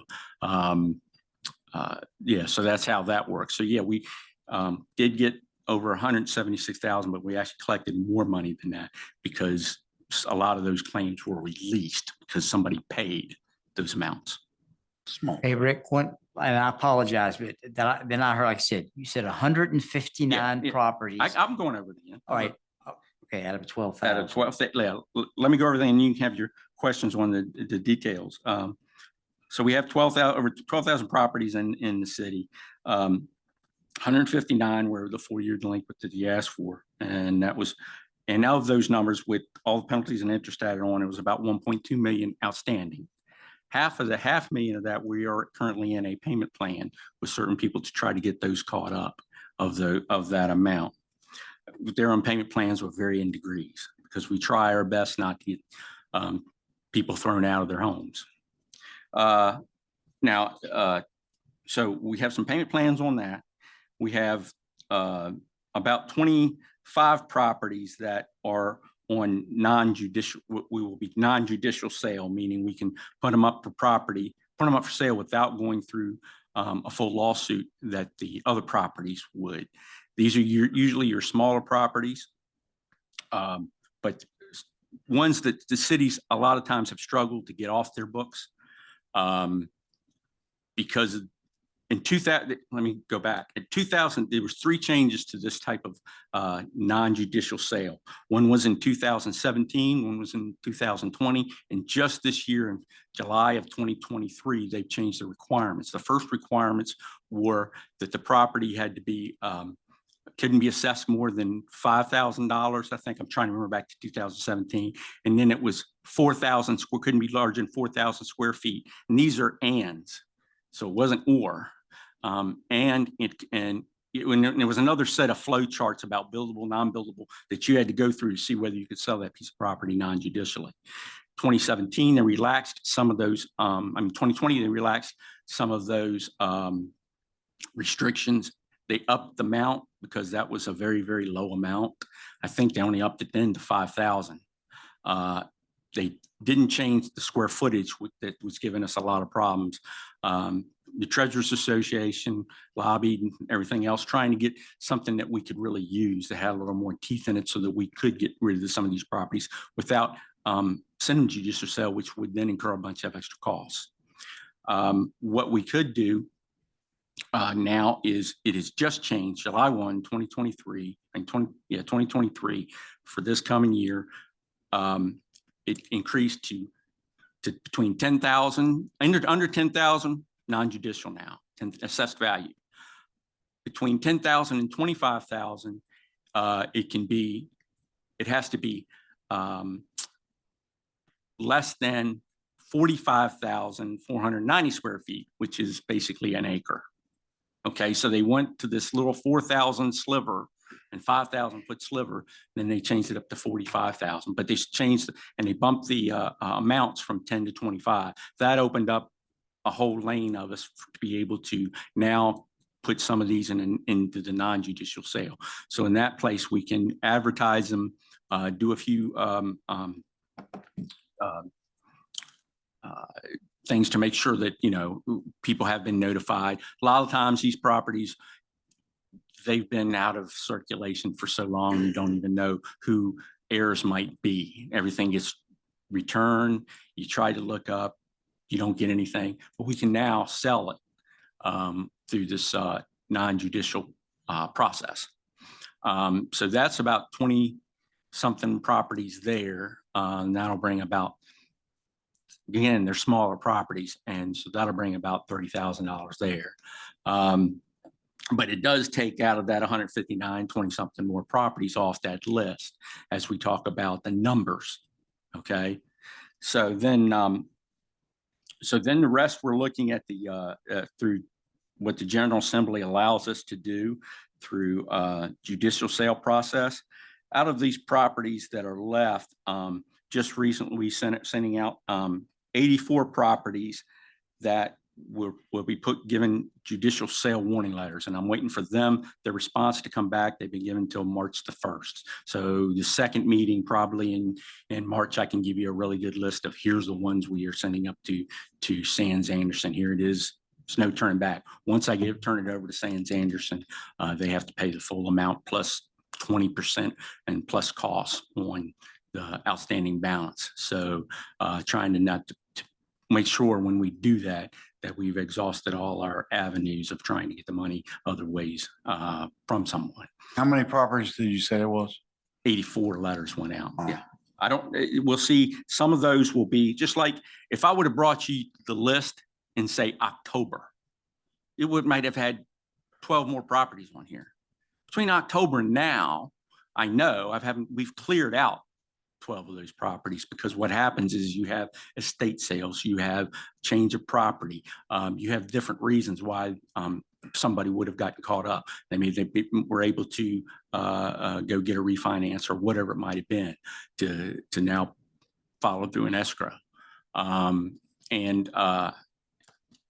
So of those, like I say, the ones I'm sure I expect when we actually go to the next sale, we'll have probably over 30, at least 30 properties. I've identified ones who I don't think are going to respond. And I know, I know X number of ones that, for example, I've got 2 properties that were in litigation from before that has been cleared up. So now that it won't cost so much for Sands Anderson now to litigate those and bring those for us on the sale process to run them through the process now. And there's examples of those where now I've got a lot of ones that either rental or abandoned or not necessarily abandoned, even just there's no running water. So they're not really using it for somebody in the house. Because the last thing, like I say, what we're trying to avoid in some of these instances is trying to get it to where somebody is displaced from their home. Okay. And we've worked very hard to do that. And I've had a lot of success stories in that, and where somebody has been X number of years behind, we've worked with them till they could get back on their feet from whatever catastrophic event happened in their life where they couldn't, where they fell behind and had a tough time getting caught up. So I've worked with those people, and that's what I said. There's that amount that is in payment plan history with them right now, and we're working on those balances. Rick, when was the last time that we had a Sands Anderson sale? 2021, I believe, is the last sale. We had one right after COVID. Was COVID. in the midst of COVID. Yeah, we had one. It wasn't a big one, but there was a couple ones that we had on, we wanted to get cleared out in 2021. So you're talking about turning 30 properties over? Well, now I expect it to be maybe more. Okay. But I've identified almost 30 that I'm almost pretty positive that we'll have that many to turn over for a sale. And if you look at, say, if like we use for sale at auction, or there's a place called TACS that does auctions for localities. I invite you to go to either one of those websites, and you can see kind of what the sales are like. I'll just put it that way. And it's not like they're just, there's no locality out there that's just blanketly selling houses that are occupied at the time. Right. Okay, so it's not just a blank turnover like that. But we are, the nice thing about when we do things like this is the word gets out. So we'll get, not only we'll get these, we'll get people that are 3 or 2, then they'll start putting on and paying in earlier because they hear of neighbors or whoever getting the process and getting the letters. And it's nothing that they don't know. And some of these people, the ones that are in this category that I'm talking about now, I've been in contact with several times, every one of these 84 that we're sending out. It's not going to be something that's just out of the blue. We dropped down on you and said, hey, we're going to be selling. The 2 properties that I said were in litigation, I've talked to them so many times. What is the oldest date you have? I know these are over 4 years. Oh, we have some that are 10 to 12 years back even, but we're working. Those are the ones that'll be being sold. And we've got 2 that I'm working with we're working in a payment plan, trying to get them straightened out. Anytime you want to talk about any of these, please feel free to drop by my office. I'll be happy to discuss it all with you. All right. Well, and then I think we're looking forward to the March update. Yeah, it'll be probably the 2nd, not the 1st, but the 2nd. That'd be good. Because I got a March 1st deadline of people to respond to the first letters that were sent out. And then usually after that, I send another, okay, this is your last, it's 7 to 10 day, or it's going to Sands Anderson. So they've had one that was really serious. And then they had the one that said, you know what, I haven't heard anything from you. This is my last time. If I don't hear from this day, it will be sent up. Okay. Because a lot of times, you know, some people will think that the first letter doesn't mean anything or doesn't give it as much weight or whatever. And I'd hate for it to be sent up and them not know, because once I send it to Sands Anderson, those fees get applied. Once they've got it, once the list is in their hands and they can say they started any type of work on it, if you owe $10,000, it's now $12,000. Okay, so in doing that, that's why I'm trying to forewarn them. still provide revenue to the city, because that's what we want. And again, any of the dollars we collected, city is never out any money because of penalty and interest and everything. So we got the tax money plus. So we're covered as far as as the city never loses money in this process. All right. Well, thank you very much for the update. We appreciate it. I know we're running out of time. We Oh, okay. All right. Well, like I say, if you have any questions about the process or anything else, shoot me an email, stop by the office. I'll be happy to talk to you about any specifics. And we're looking forward to finding out what goes on in March, and we hope we can get this process back going. We Yeah. know that COVID threw a Yeah. wrench in the work and we had to stop, but Yeah, but I mean, it's it's obvious usually, something has to happen yeah, again. but usually, we try to, I'm not looking to do it. You want to get a packet to be sold, okay? So you don't want to sell 3 properties. You're not going to get any interest. You're not going to Right. get anything. So you try to get to where you know, depending on when you're falling in this process, how many you're going to get, that you put a packet out there that you're going to get an interest for when you get better advertisement out of it, get better publicity out of it for some people that aren't paying, that say, hey, when they say, you know, 30 properties or whatever are going up for sale, then this makes it a lot more impact than the 1 or 2 here every 5 months, 6 months, or whatever it might be. All right. Thank you very much. All right. Thanks, thank Ray. you. Appreciate the update. Take care. All right, and that brings us to a break until 7 o'clock. We're not in closed session. It's All right, All right. that's awesome. work session.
All right, good evening, everyone. It is February 8th. It's 7 o'clock, and that means we're having a city council meeting. Glad to have everyone here tonight. Would everyone please join me for the Pledge of Allegiance? I pledge allegiance to the flag of the United States of America and to the republic for which it stands, one nation, under God, indivisible, with liberty and justice for all.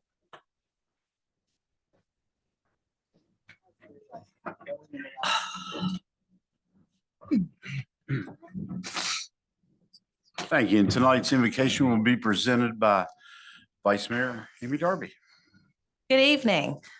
This evening, as it's my turn for the invocation, I have asked my friend and pastor, Mr. John Kraft of Bethany Presbyterian Church, to come and do invocation. So it will be Christian invocation. If you'd like to join us, please feel free, but you do not have to. Thanks for having me, Mr. Mayor, Madam Vice Mayor, counselors, and as a fellow Presbyterian minister, Mr. Rogers used to say, hello, neighbors. Good to see everyone. Let's go to God in prayer. Lord, we thank you for the abundant blessings that we enjoy in this beautiful place we call home. We ask you tonight, Lord, to bless this assemblage, to be with each person here, especially those leaders that we have elected to serve, that they would come with humble hearts, imbued with your patience, your perseverance, your discernment, and your wisdom, and that each of us would come together in unity in this beautiful place that we love, to love one another as you have loved us first. For it's in Christ's name that we pray. Amen. Amen. Thank you. Thank you, very nice. Thank you. All right, in the mayor's report, we got a couple things going on. First thing I'd like to mention is tonight we have Miss Amanda Kaufman running because we have a sickness from our city manager and she's not able to join us tonight.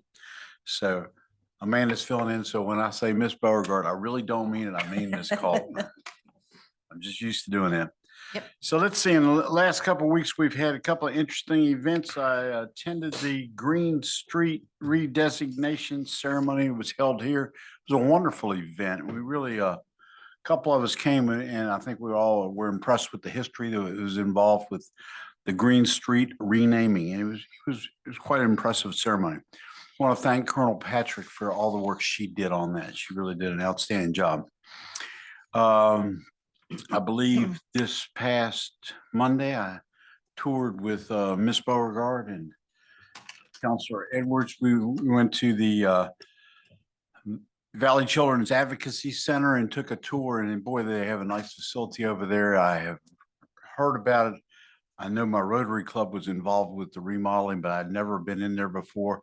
And I walked in there and all of a sudden I said, well, I've seen pictures of this. And all of a sudden I became aware of how much they have done with that building. It's on Greenville Avenue across from, I call it the old Hay Chevrolet area.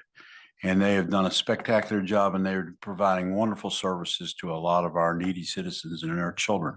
So it's a great organization and I urge everyone to support it. And then finally, tomorrow, Staunton City Council and staff will be having a mini retreat at the R.R. Smith Center and starting at 9 a.m. And it's an 8-hour thing where we all get together and rehash where we want to see the city go and what directions we need to work on. And we're also going to be working, I've given everyone a homework assignment where we have to work on the state of the city speech or mailing that we're going to put out. And basically it's going to highlight three success stories we've had in the city in the past year and 3 things that we are actively working on. So we'll all be doing that. That's part of it tomorrow as well. Looking forward to tomorrow. It'll be an interesting day. And that's all I have. So I'm going to turn it over to additional items by other members of council. Does anyone have anything they want to add? Mayor Claffey, you forgot to mention that we attended Local Government Day in Richmond. Tell us all about it. Counselor Woods, myself, Mayor Claffey, City Manager, and Assistant City Manager, Ms. Kaufman attended with us, and it was a nice day. We had a update just about the different bills that were moving through both chambers, that VML, the Virginia Municipal League support, as well as what VACO is supporting and what they don't. And then we had an opportunity to go to the new General Assembly building and see it, and it is lovely. And so I encourage you all to go and see that anytime that you were able to, because it really is beautiful. And we met with, who all did we meet with, Alice? Delegate Campbell. Delegate Campbell, Delegate Runyon. I think we ended up seeing all of the contingent from the Valley. Just briefly said hello, and so it was a nice day. So are we able to say about the House bill that passes? Yes, go ahead. Yes, go ahead and do that. So one of the bills that Delegate Campbell had was the one for Uniontown to eliminate or reduce the fees for water and sewer. So she presented that House Bill 135 to the subcommittee. 1:36. I'm sorry. I knew it was 1:30. It made it. It made it through. And I just want to say thank you to, I wasn't able to speak that morning because it was Friday morning at 7:30, because you can speak to support. I didn't know I had to sign up at 12 o'clock before 12 o'clock that night. But our city attorney, John Blair, was able to speak on behalf, and our council member, Michelle Edwards, sent in a letter of support. So that went well. Everybody, thank you, everybody. That's got to go before the full Senate. It'll cross over. Yeah. Middle of this And then month. like the governor finally signed it at the end. It gets through. And wasn't it unanimous? It was. It was 98, nothing. Yes, Yep. It was a was. unanimous It vote. was unanimous. We'll untie our hands. So, But for me, that was my first time being there and first time even in doing that. And I watched it that morning. I did get up, at that time because I'm usually up at that time anyway, but, and did watch several bills that went through, and yeah, that was so exciting, and it was exciting for me. So that's one of many that I hope to always participate in. It was quite an interesting day down there. Yeah. Yeah. Yep. Other members of council? no, sir. Well, it's last week I had a chance to work with Renewing Homes. Mr. Rodney Rhodes, our planner, actually took a day off to work with them to learn a little bit more about their program. They help lower income individuals do important home repairs throughout our city at little or no cost to them too. So it's a really good program. Recommend learning more about it if anybody can volunteer or donate. They have an event coming up to a fundraiser event, the R.R. Smith, in a couple of weeks here too. I don't have that info in front of me, but they're a great group that helps some really good cause. They're Very good. Anyone else? Yeah, Go ahead. Mr. Mayor, I'd just like to share that Councilwoman Edwards and I participated last week in a group classroom discussion at Mary Baldwin University. We were invited there with the social work program. And it was kind of just discuss our experience with social programs in the city, how city government can assist those programs. And I see at least one of the students in attendance tonight, so that's exciting to see. But it was a great discussion. Yeah, it was. And I do want to point out that Isaiah is here in the audience, and I'm representing Mary Baldwin and his social work class. And I think there are other Mary Baldwin students who have been coming to attend these meetings, and I'm just really, really pleased to see young people showing up. So it's good to see you all. Thank you. Very good, man. Welcome.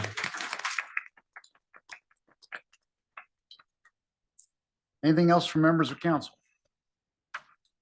All right. That brings us to a consent agenda for the first item of the regular meeting. Per procedure memorandum number 14 is the policy of city council to have routine, non-controversial items placed on a consent agenda. All items on the consent agenda will be voted on in one motion. If a separate discussion of any item is requested, that item shall be removed and considered separately. Do any council members desire to remove any items from the consent agenda to be placed on the regular meeting agenda? Hearing none, I will entertain a motion to approve the consent agenda. Mayor Claffey, I move to approve the consent agenda as presented. Motion has been made. Is there a second? Second. No, I'm sorry. We have a second. All right, Mr. Kessler. Ms. Woods, Aye. Mr. Robertson, Aye. Mr. Campbell, Aye. Mr. Arrowood, Aye. Ms. Edwards, Aye. Vice Mayor Darby, Aye. Mayor Claffey. Aye. Motion carries. Very good. Thank you. Item B is a public hearing and consideration of an amendment to Title 18 zoning of the Staunton City Code to add Chapter 18.47 TRD-1 Traditional Residential Development District. Ms. Kaufman, This item will be presented by Rodney Rhodes, Senior Planner. welcome. Thank you. Before you tonight is a new residential zoning district. As the mayor noted, TRD1, Traditional Residential Development District. And this came about with the Uniontown Neighborhood Action Plan. When we went through that process, the citizens stated that they wanted the area to be redeveloped, you know, like an R2 district like it was before. However, we noted going through this process that a lot of the lots out there did not meet the minimum requirements as far as square footage or width of the R2 district. And that would cause some real issues if we rezone it where a lot of where the majority of the lots didn't meet the minimum requirements. So one of the action items in that plan, which was adopted, I believe, by council last month as part of the comprehensive plan, was to create this new district that would address the unique and specific needs for the Uniontown area. So staff worked on drafting this new district. It is very similar to the R2 zoning district as far as permitted uses. However, it does have reduced requirements, and I'll go through what those changes are from the R2. As far as minimum setback in the front in the R2 district, it's 25 feet. In our proposed zoning district, it'd be 15 feet. In the rear and the R2, it's 30 feet, and we're proposing 20 feet in the new district. And as far as side yard, we're recommending a 5-foot setback regardless whether it's 1-story or 2-story. It varies in the R2 based on type of dwelling. Minimum lot size, this is a significant change going from 8,750 square feet in the R2 district to 5,000 square feet in this new district. And this would be our smallest lots in any residential district that we permit. The minimum lot width is also a major change from 70 feet to 50 feet. And we also are recommending to eliminate the maximum lot coverage. The maximum height would still be the same as the R2 at 35 feet, and accessory buildings would be 15 feet. After drafting this new zoning district, it was presented to the Planning Commission on November 16th and also on December 21st, where we addressed any questions that they had about it. And then we proceeded to schedule a public hearing, which was conducted on January 18th, 2024. And no one spoke in opposition to the new zoning district. And at the conclusion of the public hearing on a 4-0 vote, the commission voted unanimously to recommend approval. And I would note that if this is adopted, when it's adopted, staff will then undertake a mass rezoning of the Uniontown area, which we've done in other parts of the city. We try to expedite that process. I think we're all very familiar with Uniontown now. I know the Planning Commission is. I don't know if we need to do more field trips out there to see it again. And of course, we'll send out notices to all the property owners. We will have a public informational meeting on it. We're going to try to do something as early as next month. Of course, we would allow the owners to opt out of the rezoning if for some reason they wanted to keep their industrial zone property or whatever. So that would be the next step. But tonight before you is the creation of this new zoning district. And I'd be glad to answer any questions you have at this time or after you conduct the public hearing. Questions from counselors? Do one, Rodney, that front setback 15 feet, does that not include porch? Porches having a 6-foot exemption. So if in any residential district, so if with a 15-foot setback for the principal house, the porch or deck could encroach 6 feet into that. So it could be as close as 9 feet from the right of way. This is a lot of infill lots in historic districts do not meet current zoning. And so these setbacks and these sizes are very similar, if not identical, to the small lot exception that Habitat, I see a Habitat director there, builds a lot in infill within the city, because a lot of the historic lots are really tiny and you're trying to wedge a lot onto them. So these are familiar guidelines and it's Is- worked out. As far as the setbacks, yes, we took the small lot exception. And now that is the rule in this district. It's not the exception to the rule. It would be the rule.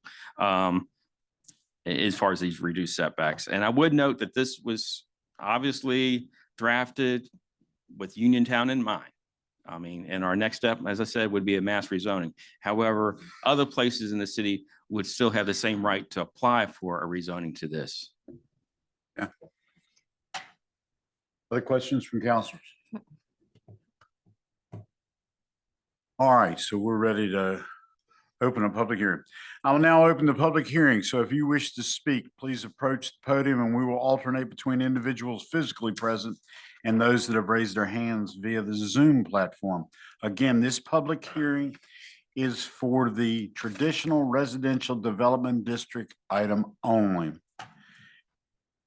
And at this time, I'd like to open the public hearing. Would anyone like to speak on this matter?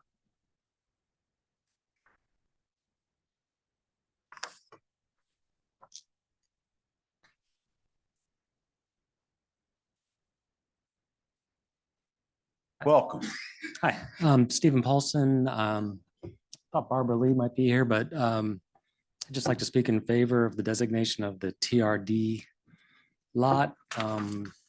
I guess I'm speaking on behalf of Building Bridges for the Greater Good. We've been working on this for a while. The residents of Uniontown would really like to reestablish their community as a residential place. The lots are small. They used to be small. I think it could actually facilitate building a community there. And yeah, we're in favor. We think it's great that you're moving forward on this. So thanks. Thank you. Mr. Kester, we have anyone on the phone? Yes, sir. Caller, go ahead, please.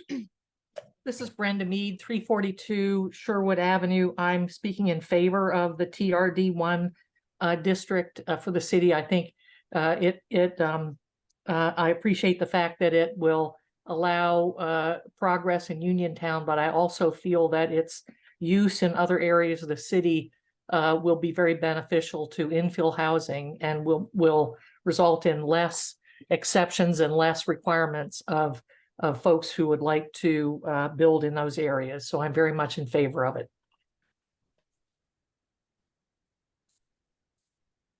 Would anyone else like to speak? Mr. Kester, you have anyone else? No, sir. I have no one with their hands raised. All right, going once, going twice. The public hearing is over. I will now entertain a motion. Mr. Mayor, I'd like to make a motion and in that this TRD1 is really in character with how Uniontown was originally laid out and will help in the revitalization. I'd like to move that council adopt the ordinance and approve the new zoning district as recommended by the Planning Commission. Motion has been made. Is there a second? I'll second. Seconded by Councilor Woods. Mr. Kester, could you call the roll, please? Mr. Robertson, Aye. Miss Woods, Aye. Miss Edwards, Aye. Mr. Arrowood, Aye. Mr. Campbell, Aye. Vice Mayor Darby, Aye. Mayor Claffey. Aye. Motion carries. Yeah. Very good. Item C on our agenda is a public hearing on Diversity, Equity, and Inclusion Commission, final report and recommendations. Ms. Kaufman. Sure. It looks like we've got several members from our DEI commission here in attendance today, and I'd like to invite up the chair, Sabrina Burris, to provide you with a presentation in advance of the public hearing. Welcome. Thank you. Thank you all for having me back. So I think presentation was a broad word. So this evening, I think what I just want to do is a really quick recap of our recommendations and then give you all an opportunity for questions before we open the floor for public hearing. Go ahead. Do I do this? Can I do it? Ooh. All right. So goal number one really works to understand the commission's desire to have city council invest in a long-term commitment to DEI. So whether that is identifying someone to be in a paid position or someone that is in oversight of the work that is done by future commissions, we would ask that you all entertain the idea of having a permanent commission that consists of really a diversity of community members, that works on community building, that has an avenue for accountability, that continues that data collection that was so incredibly important, and then integrates and synthesizes that work.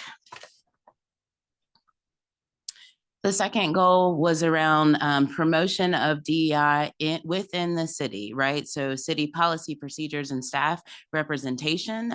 So formally reviewing the current policies, practices, and procedures, looking at avenues to increase those, to show support of DEI, creating some type of standardized onboarding training for all city staff, so current staff, future staff, board, and commissions, conducting an accessibility audit to understand how folks are accessing public areas and what things we perhaps can do to change. And then most important for this goal is promotion of that transparency and accountability in this work. The next one is promoting the value. So this is really important, right? So we want to just not say we support DEI. We want to actually show that we support DEI, that we support community engagement, that we support a stronger sense of self for community members. And so we want to look at our current communication. How do we expand that? How do we increase access to that? One of the ideas was to create an actual equity network. Again, this is a piece of accountability. Who's holding us accountable for that work?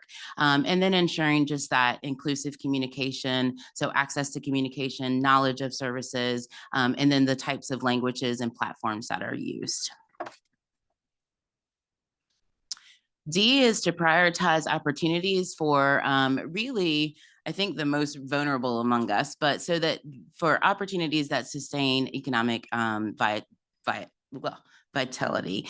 So affordable housing, public transportation, industry and business. And this one feels really important with a specific focus on minority businesses. So what are we doing to support those businesses and what can we do better? Goal E is around community well-being. So really, again, this protection of vulnerable populations. So some work around understanding the intergenerational needs of our community members, increasing community awareness of the expansive, diverse lived experiences of community members, including some of those more what we call vulnerable populations, Black, Indigenous, people of color, LGBTQ+, unhoused and disabled community members, disabled or other abled. Really fostering collaboration and coordination. This feels really, really important with the organizations that are already doing the work, right? So taking the time to understand the folks that have already been out there doing this DEI specific work and finding ways as a city to collaborate and coordinate with those services. I'm going to, because my words are over top of that one. And then the last one is just pursuing equity in criminal justice. So then we want to look at the framework. So what do we do from here? So from December, where we did our final presentation to the city and did the expansive list of recommendations for you all. So we want to look at leadership. Again, who leads this work as we move forward? Is it community liaison? Is it an officer? Is it a commission that has maybe a little bit more power and say in the work that's done?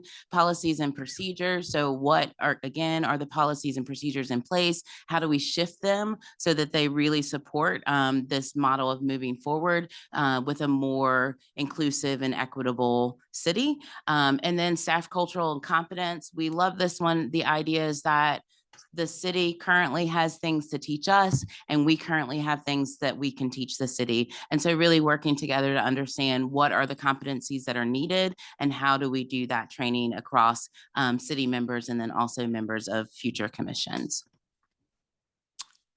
So the next is data collection. And again, this is really important to the sustainability of this work. So we did so much research in the beginning and then so much research of listening to community voices. And so that's going to have to continue, right? Whether it's looking at all of the points of data that we already looked at and going back and testing for baselines, whether it's identifying new areas for data collection and analyzing that data and bringing that information to the city. Community engagement is a really, really big one. So finding ways to continue to engage, whether that's outreach, the community listening sessions, which was probably one of the most beautiful parts of our work. So continuing that process. One of the things that we feel is incredibly important is to reach out in that collaboration and coordination to these organizations, and whether it's us coming to present to them or coming and allowing them to present to us. Resource access is really important. So making sure that all community members know where resources are and how to access those resources, and then outreach, again, just connecting, staying connected. That's connected to that accountability and transparency as well. So I will give you all an opportunity to ask any additional questions that you might have. Questions from council? Yeah, I do. And I'm sorry. Thank you so much for your presentation. You said a lot in a very short amount of time, so thank you so much. And I'm sorry if I missed this in the report, but could you sort of expand upon at what the Staunton Equity Network would look like? So I think the goal with that is, so you're going to have, we hope you all will choose to move this commission along. And so you're going to have that 15 to 18 folks that are doing the work. And then you have your community or your city liaison. But then you have all of these community members who really want to be connected to that work. And so whether it's helping with community listening sessions or helping with data or identifying other places that maybe we haven't identified as a commission. So that network of people will feel really, I think, invested and engaged in that work. Thank you. Yeah, thank you. Other questions from council? I just also really like the way you said that about cultural competence being mutually beneficial, that everyone has something to learn from one another. That was Absolutely. very nice. Thanks. Absolutely. I'll just say that this is one of the main agenda items on our retreat tomorrow, and I'm looking forward to the discussion. Very good. In that case, I'm going to open the public hearing. Thank you. So if you wish to speak, please approach the podium. We will alternate between individuals physically present and those who have their hands raised via the Zoom platform. Again, this public hearing is for the DEI Commission final report and recommendations only. And please only speak on that topic. And with that, I will open the public hearing. Would anyone like to speak at the public hearing?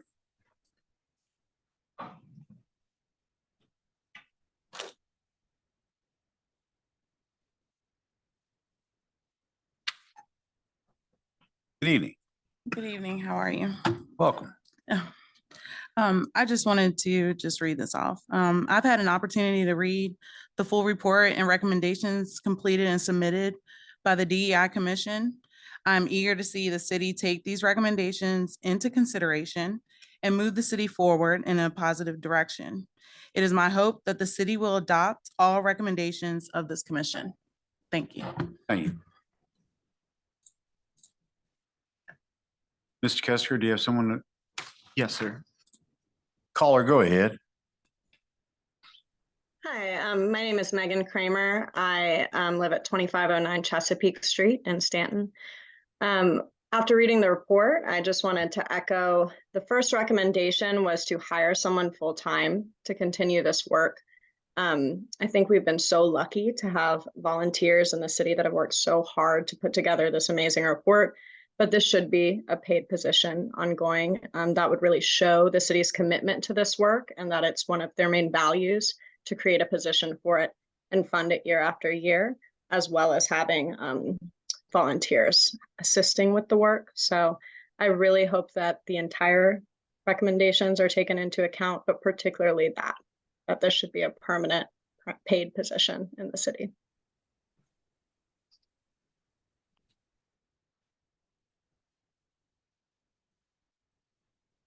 Like to speak?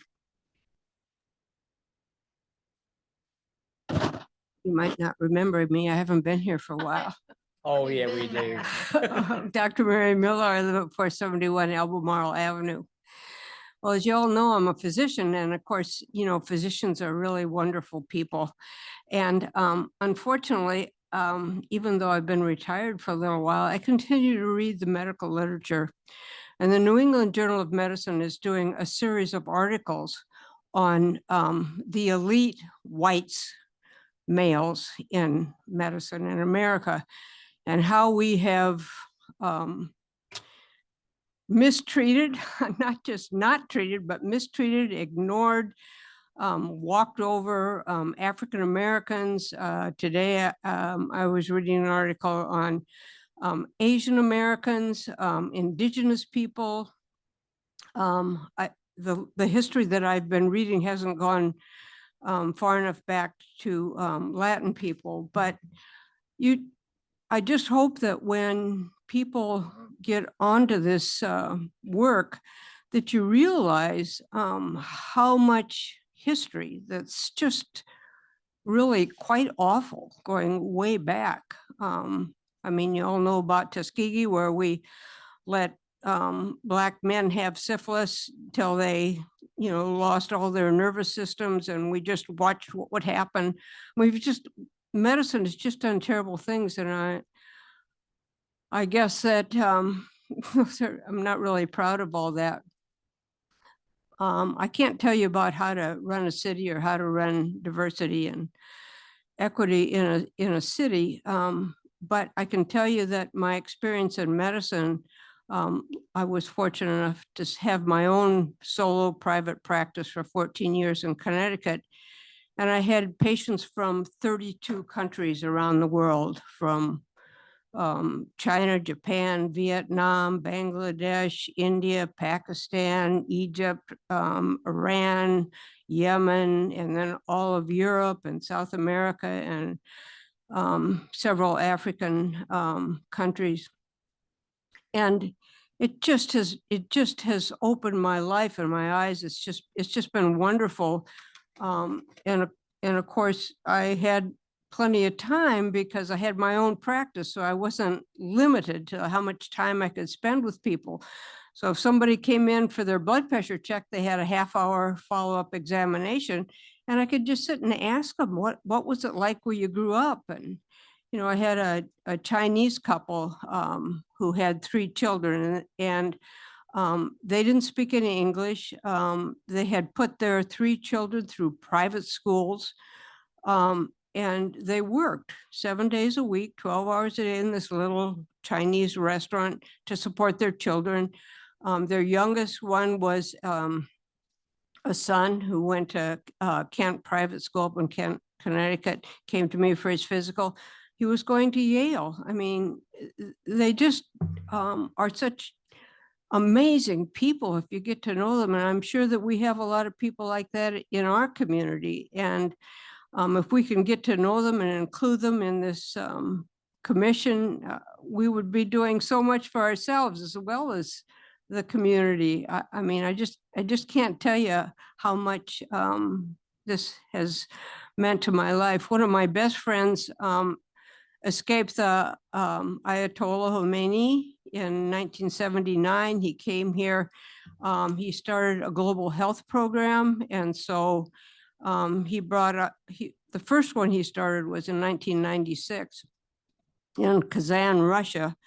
And he just retired this September, but over the years, he brought 150 doctors to America to learn, because things are not very modern, up-to-date, evidence-based medicine in Russia. And so I'm the American mother for 2 Russian doctors and Zufar's wife, Lilia. And it's just made my life so wonderful. I taught for the Yale medical residents, and they're from all over the world. So I just want to encourage you to get out and get to know people and bring them into our community, because it'll enrich all of us. Thank you. Thank you.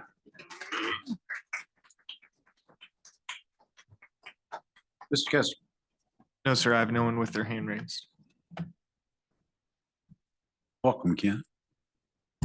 Good evening. Good evening. My name is Kenneth Venable. I live at 306 Ann Street here in Staunton. And I stand before you as president of the Staunton branch of the NAACP. We back this report 1000%. And we hope that you will implement all phases of it. And as being born here in Staunton, also my family were slaves here. This is very important as we move forward in life. We have to be open to all. And we want to make sure that Staunton represents to be a model for other cities to implement these things which are very crucial to the future of Staunton and also to the future of growing Staunton so it is a multicultural city. So I'm hoping that you will look at that and make it sure that Staunton moves forward. And also to let you know that we as the NAACP will be watching very closely to make sure that everything moves along, not at a snail's pace, but quickly. Thank you very much. Thank you.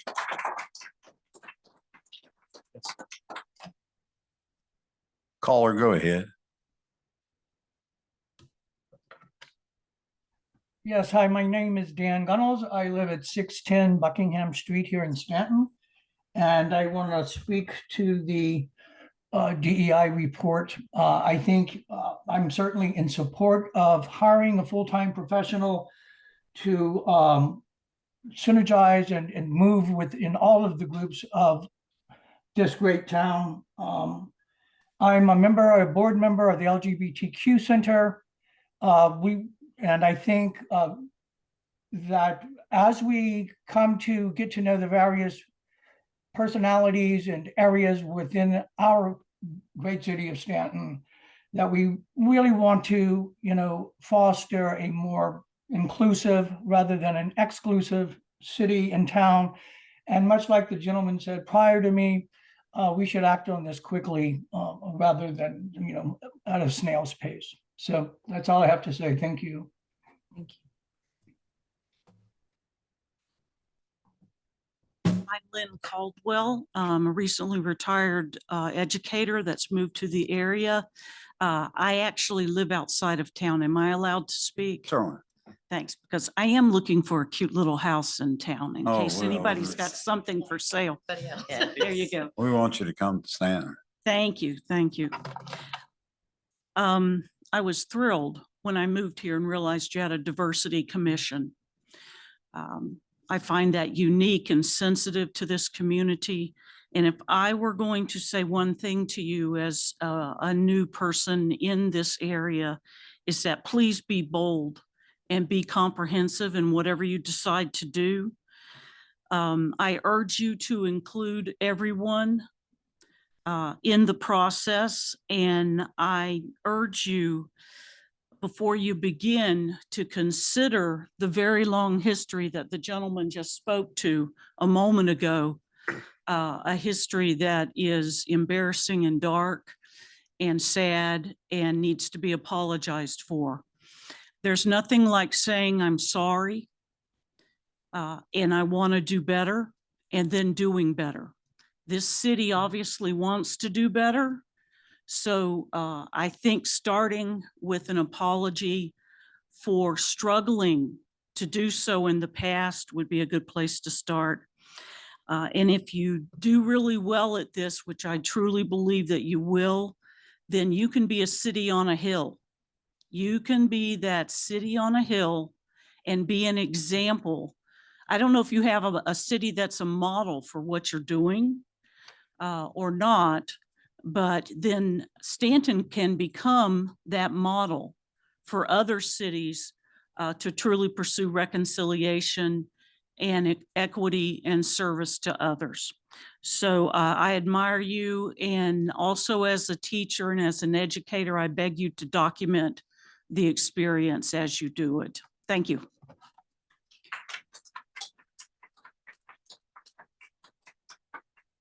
Caller, go ahead. This is Brenda Mead, 342 Sherwood Avenue. I'd like to speak very much in favor of the recommendations of the Diversity, Equity, and Inclusion Commission. Staunton has a mural downtown that says, "You belong here." And I think that making this a permanent part of the city government would back up that statement that you belong here is actually something that we believe in here. We have a need for the continued input from people who have more diverse life experiences, whether it's Black or LGBTQ plus or Latino. We need that, and we should value the input from those citizens who are included, and elderly citizens and disabled people. We need to continue to seek and actively seek the input from those individuals. It should be a paid position of the city. There are three areas that of particular interest. My particular interest, one is that we need to continue to pursue greater equity in our criminal justice system. We need to, this commission should be an active participant in addressing the needs for affordable housing, workforce housing. Most of the diverse citizens are those who are part of the group of folks who are ALICE designated, asset limited, income constrained, and employed. So we need to, this commission should be an active part of pursuing affordable housing for that group. And I just want to point out that there are many departments in this city that have no diverse staff, or whose only diversity of staff is in the lower paid clerical positions, and that needs to change. Thank you.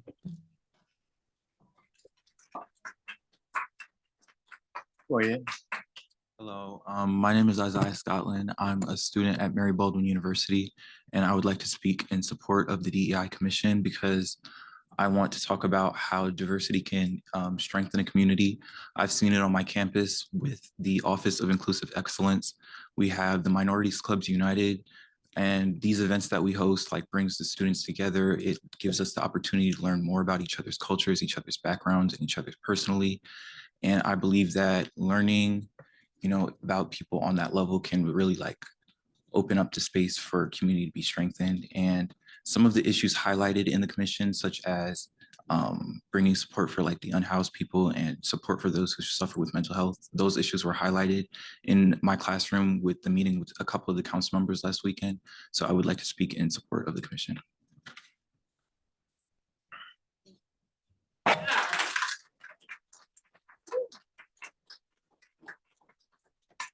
Mr. Kester. No, sir, I have no one with their hand raised. Would anyone else like to speak?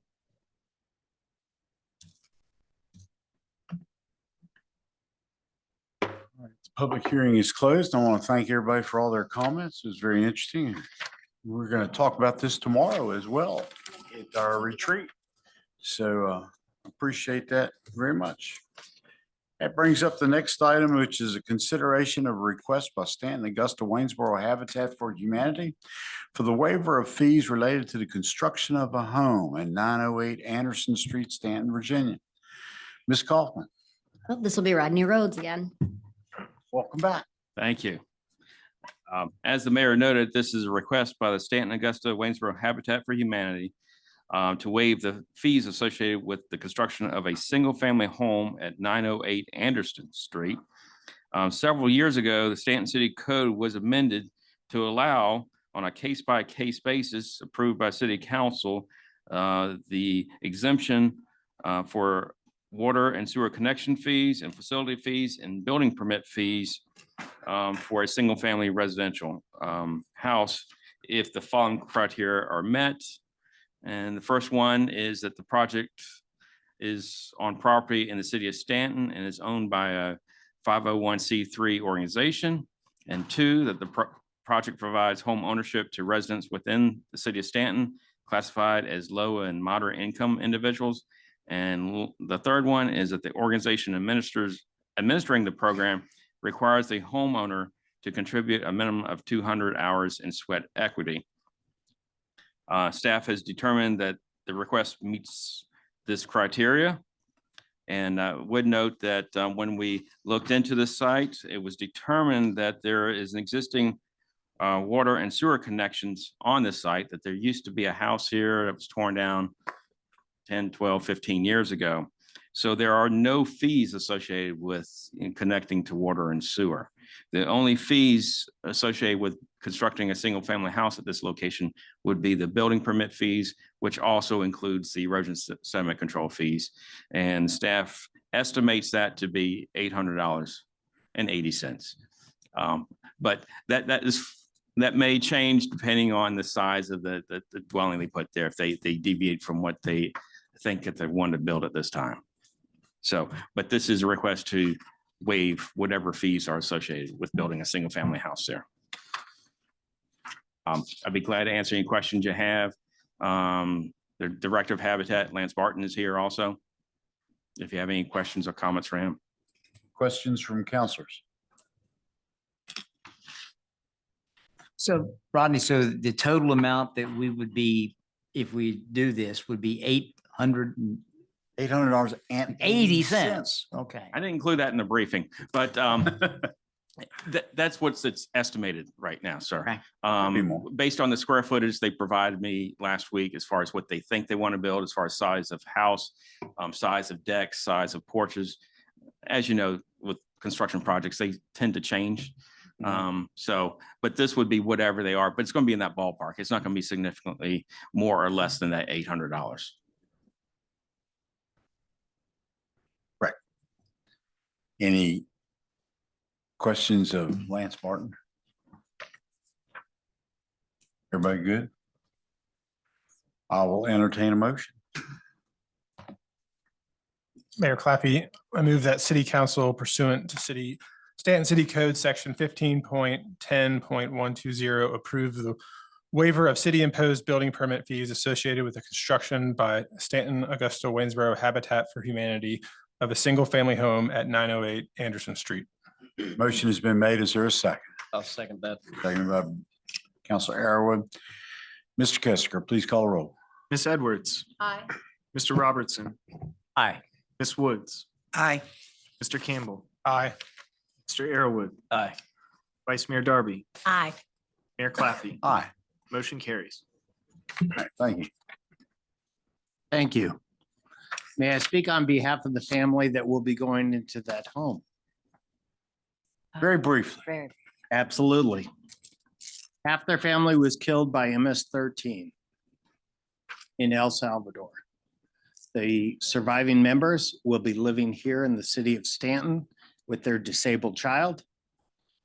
I thank you because every little bit helps. Thank you. Thank you. Thank you, Lance. All right, that brings us to the last item on the regular agenda, the consideration of resolution to modify Economic Development Authority bonds for the legacy at North Augusta. Ms. Kaufman. This will be presented by John Blair, City Attorney. Welcome.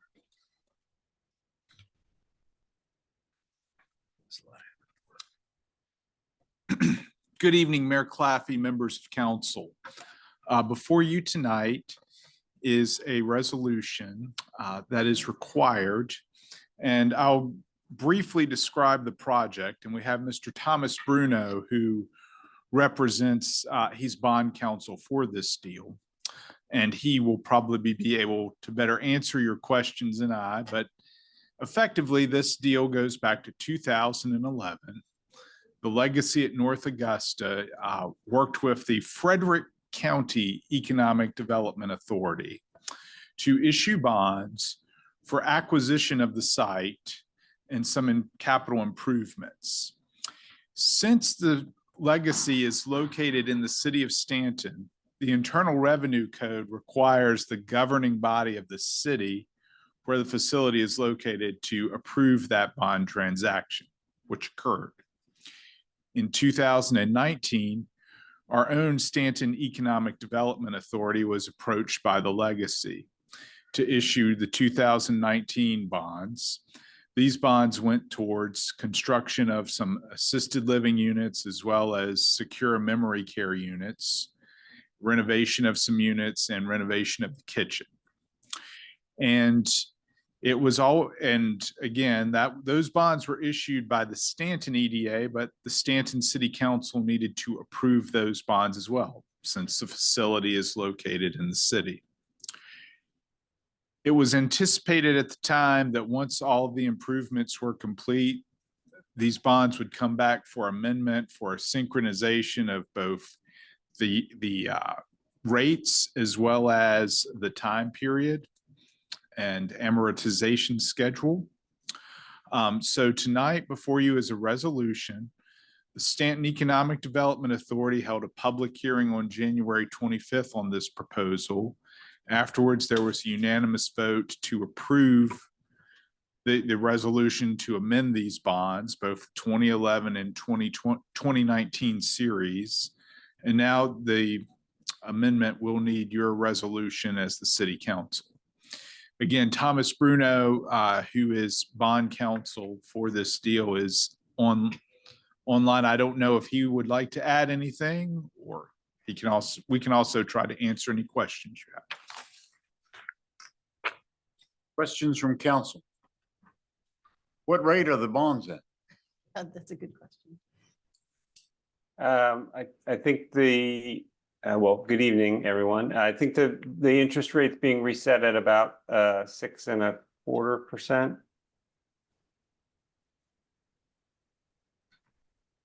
Which is going to be for 30 years. So this credit profile is a fairly market rate right now.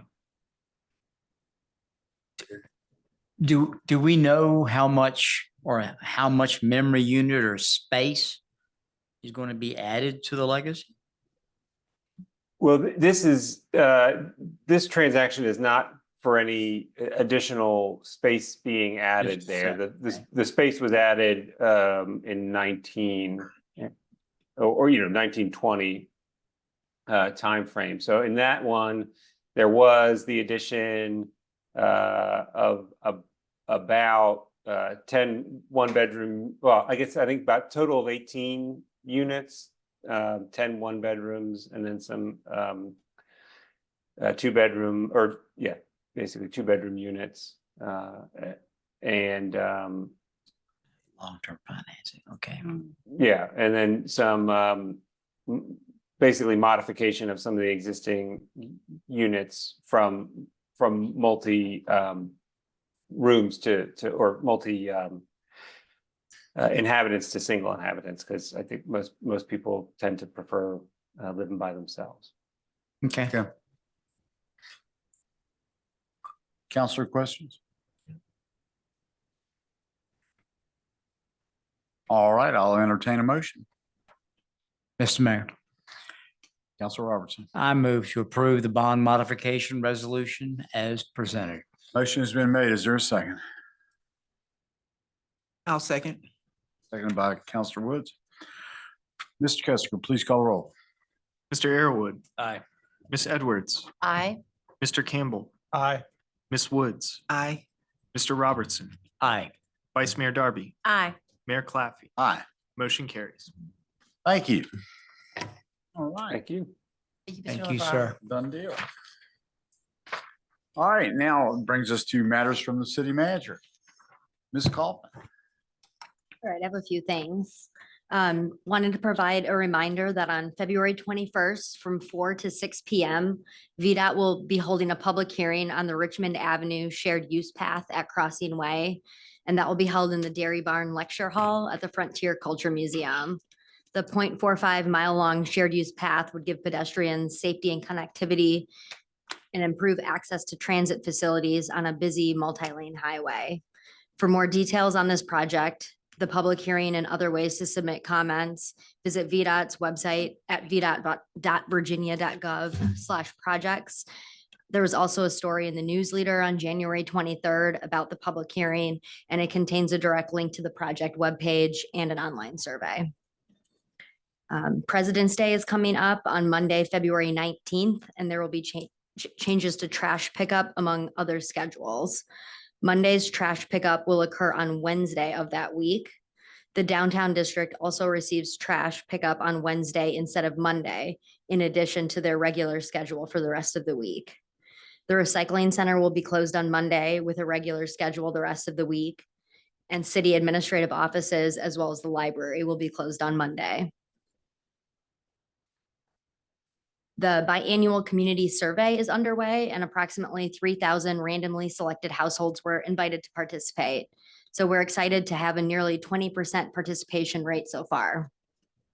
And if you are part of this random sample, you should have received a postcard in the mail with a URL to participate in the survey online. About a week after that, you should have also received a paper copy of the survey that you can fill out and send back in if you're more comfortable with that format. If you did receive one of those random surveys, please do not share that link or that paper survey with anyone. And the second option for providing feedback also opened last week, and anyone in the community can fill it out online. The survey link can be found on our website and social media, as well as a QR code, which you can scan, and that's toward the front of the entry to the council chambers on your way out. You do not need to be part of the random sample to fill out this survey, and we hope to hear from you. And we've already received about 200 responses on that survey. Both will remain open until about mid-February, and we encourage everyone to take a few minutes to fill it out. So having this feedback from our residents allows us to have better information and decision-making for the future of Staunton. And then an update on the Staunton Reservoir. After much needed precipitation throughout December and January, the Staunton Reservoir water levels are back to normal. At its lowest point in 2023, the water level was about 12 feet below normal. At this time, water is freely flowing over the Staunton Dam as it should be. The Staunton area picked up more than 9 inches of rain in the past 2 months, which has helped make up for the very dry weather most of the year. The city always encourages residents of Staunton to practice smart water use habits and conserve where possible. However, because of the consistent wet weather recently, the voluntary conservation recommendations are no longer necessary. That's all I have. All right, well, thank you very much for filling in tonight. Appreciate you. All right, that brings us to matters from the public. This is the time the council sets aside to hear from citizens and others about a wide variety of subjects. A copy of the Staunton City Council's Matters from the Public rules are available in paper form from Mr. Kesker or online at the City Staunton webpage. You are asked to familiarize yourself with those rules before commenting. Please come to the podium or begin your call, identify yourself, and complete your remarks within 5 minutes. Would anyone like to speak from matters from the public?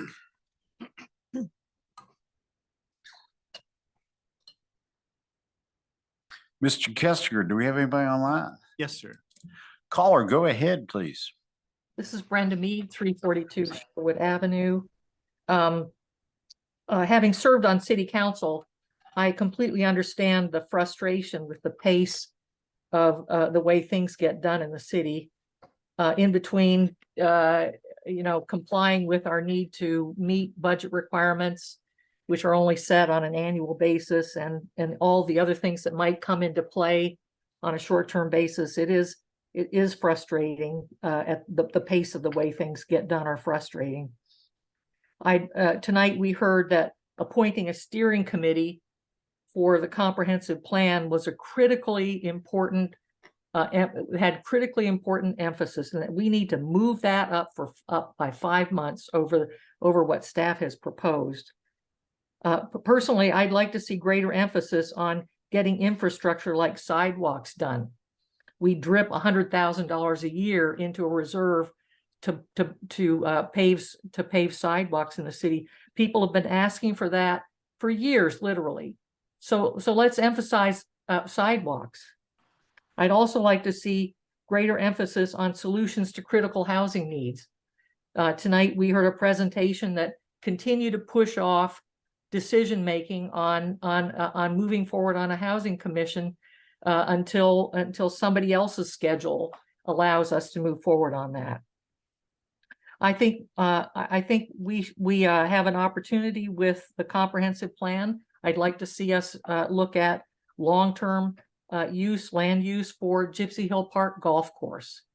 We need to be looking 5 years and 10 years down the road.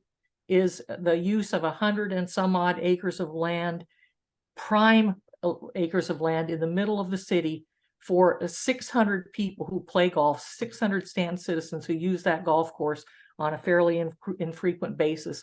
Why should we continue to devote that amount of land to a golf course that so few people use? So those are my thoughts. Thank you. Anyone in the audience want to speak? Mr. Kester, anybody else? No, sir, I have no one with their hand raised. All right. Well, thank you all. I'm sorry. I do have one, just one second. Caller, go ahead.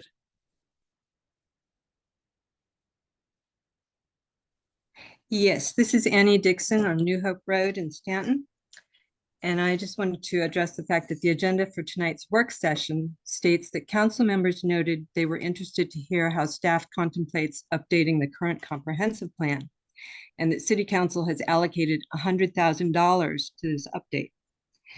As a citizen, I would be interested to hear why the city is spending $100,000 to update a plan that was completely ignored in last year's debate regarding a utility scale solar facility proposed for 96 acres of the Bells Lane Agricultural Forestal District.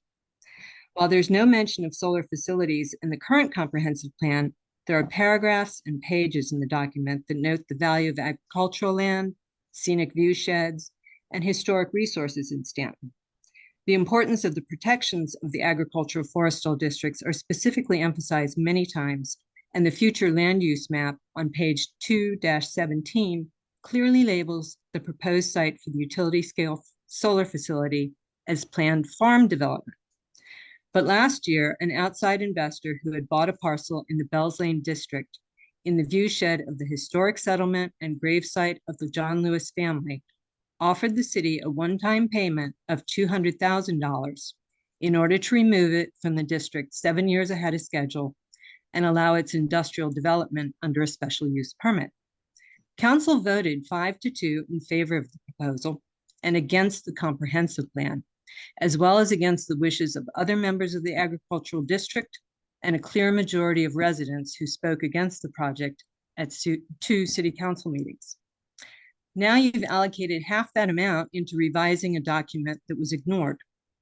So unless you include requirements for following the revised plan, I suggest you save the city $100,000 and just keep ignoring the current comprehensive plan. Thank you.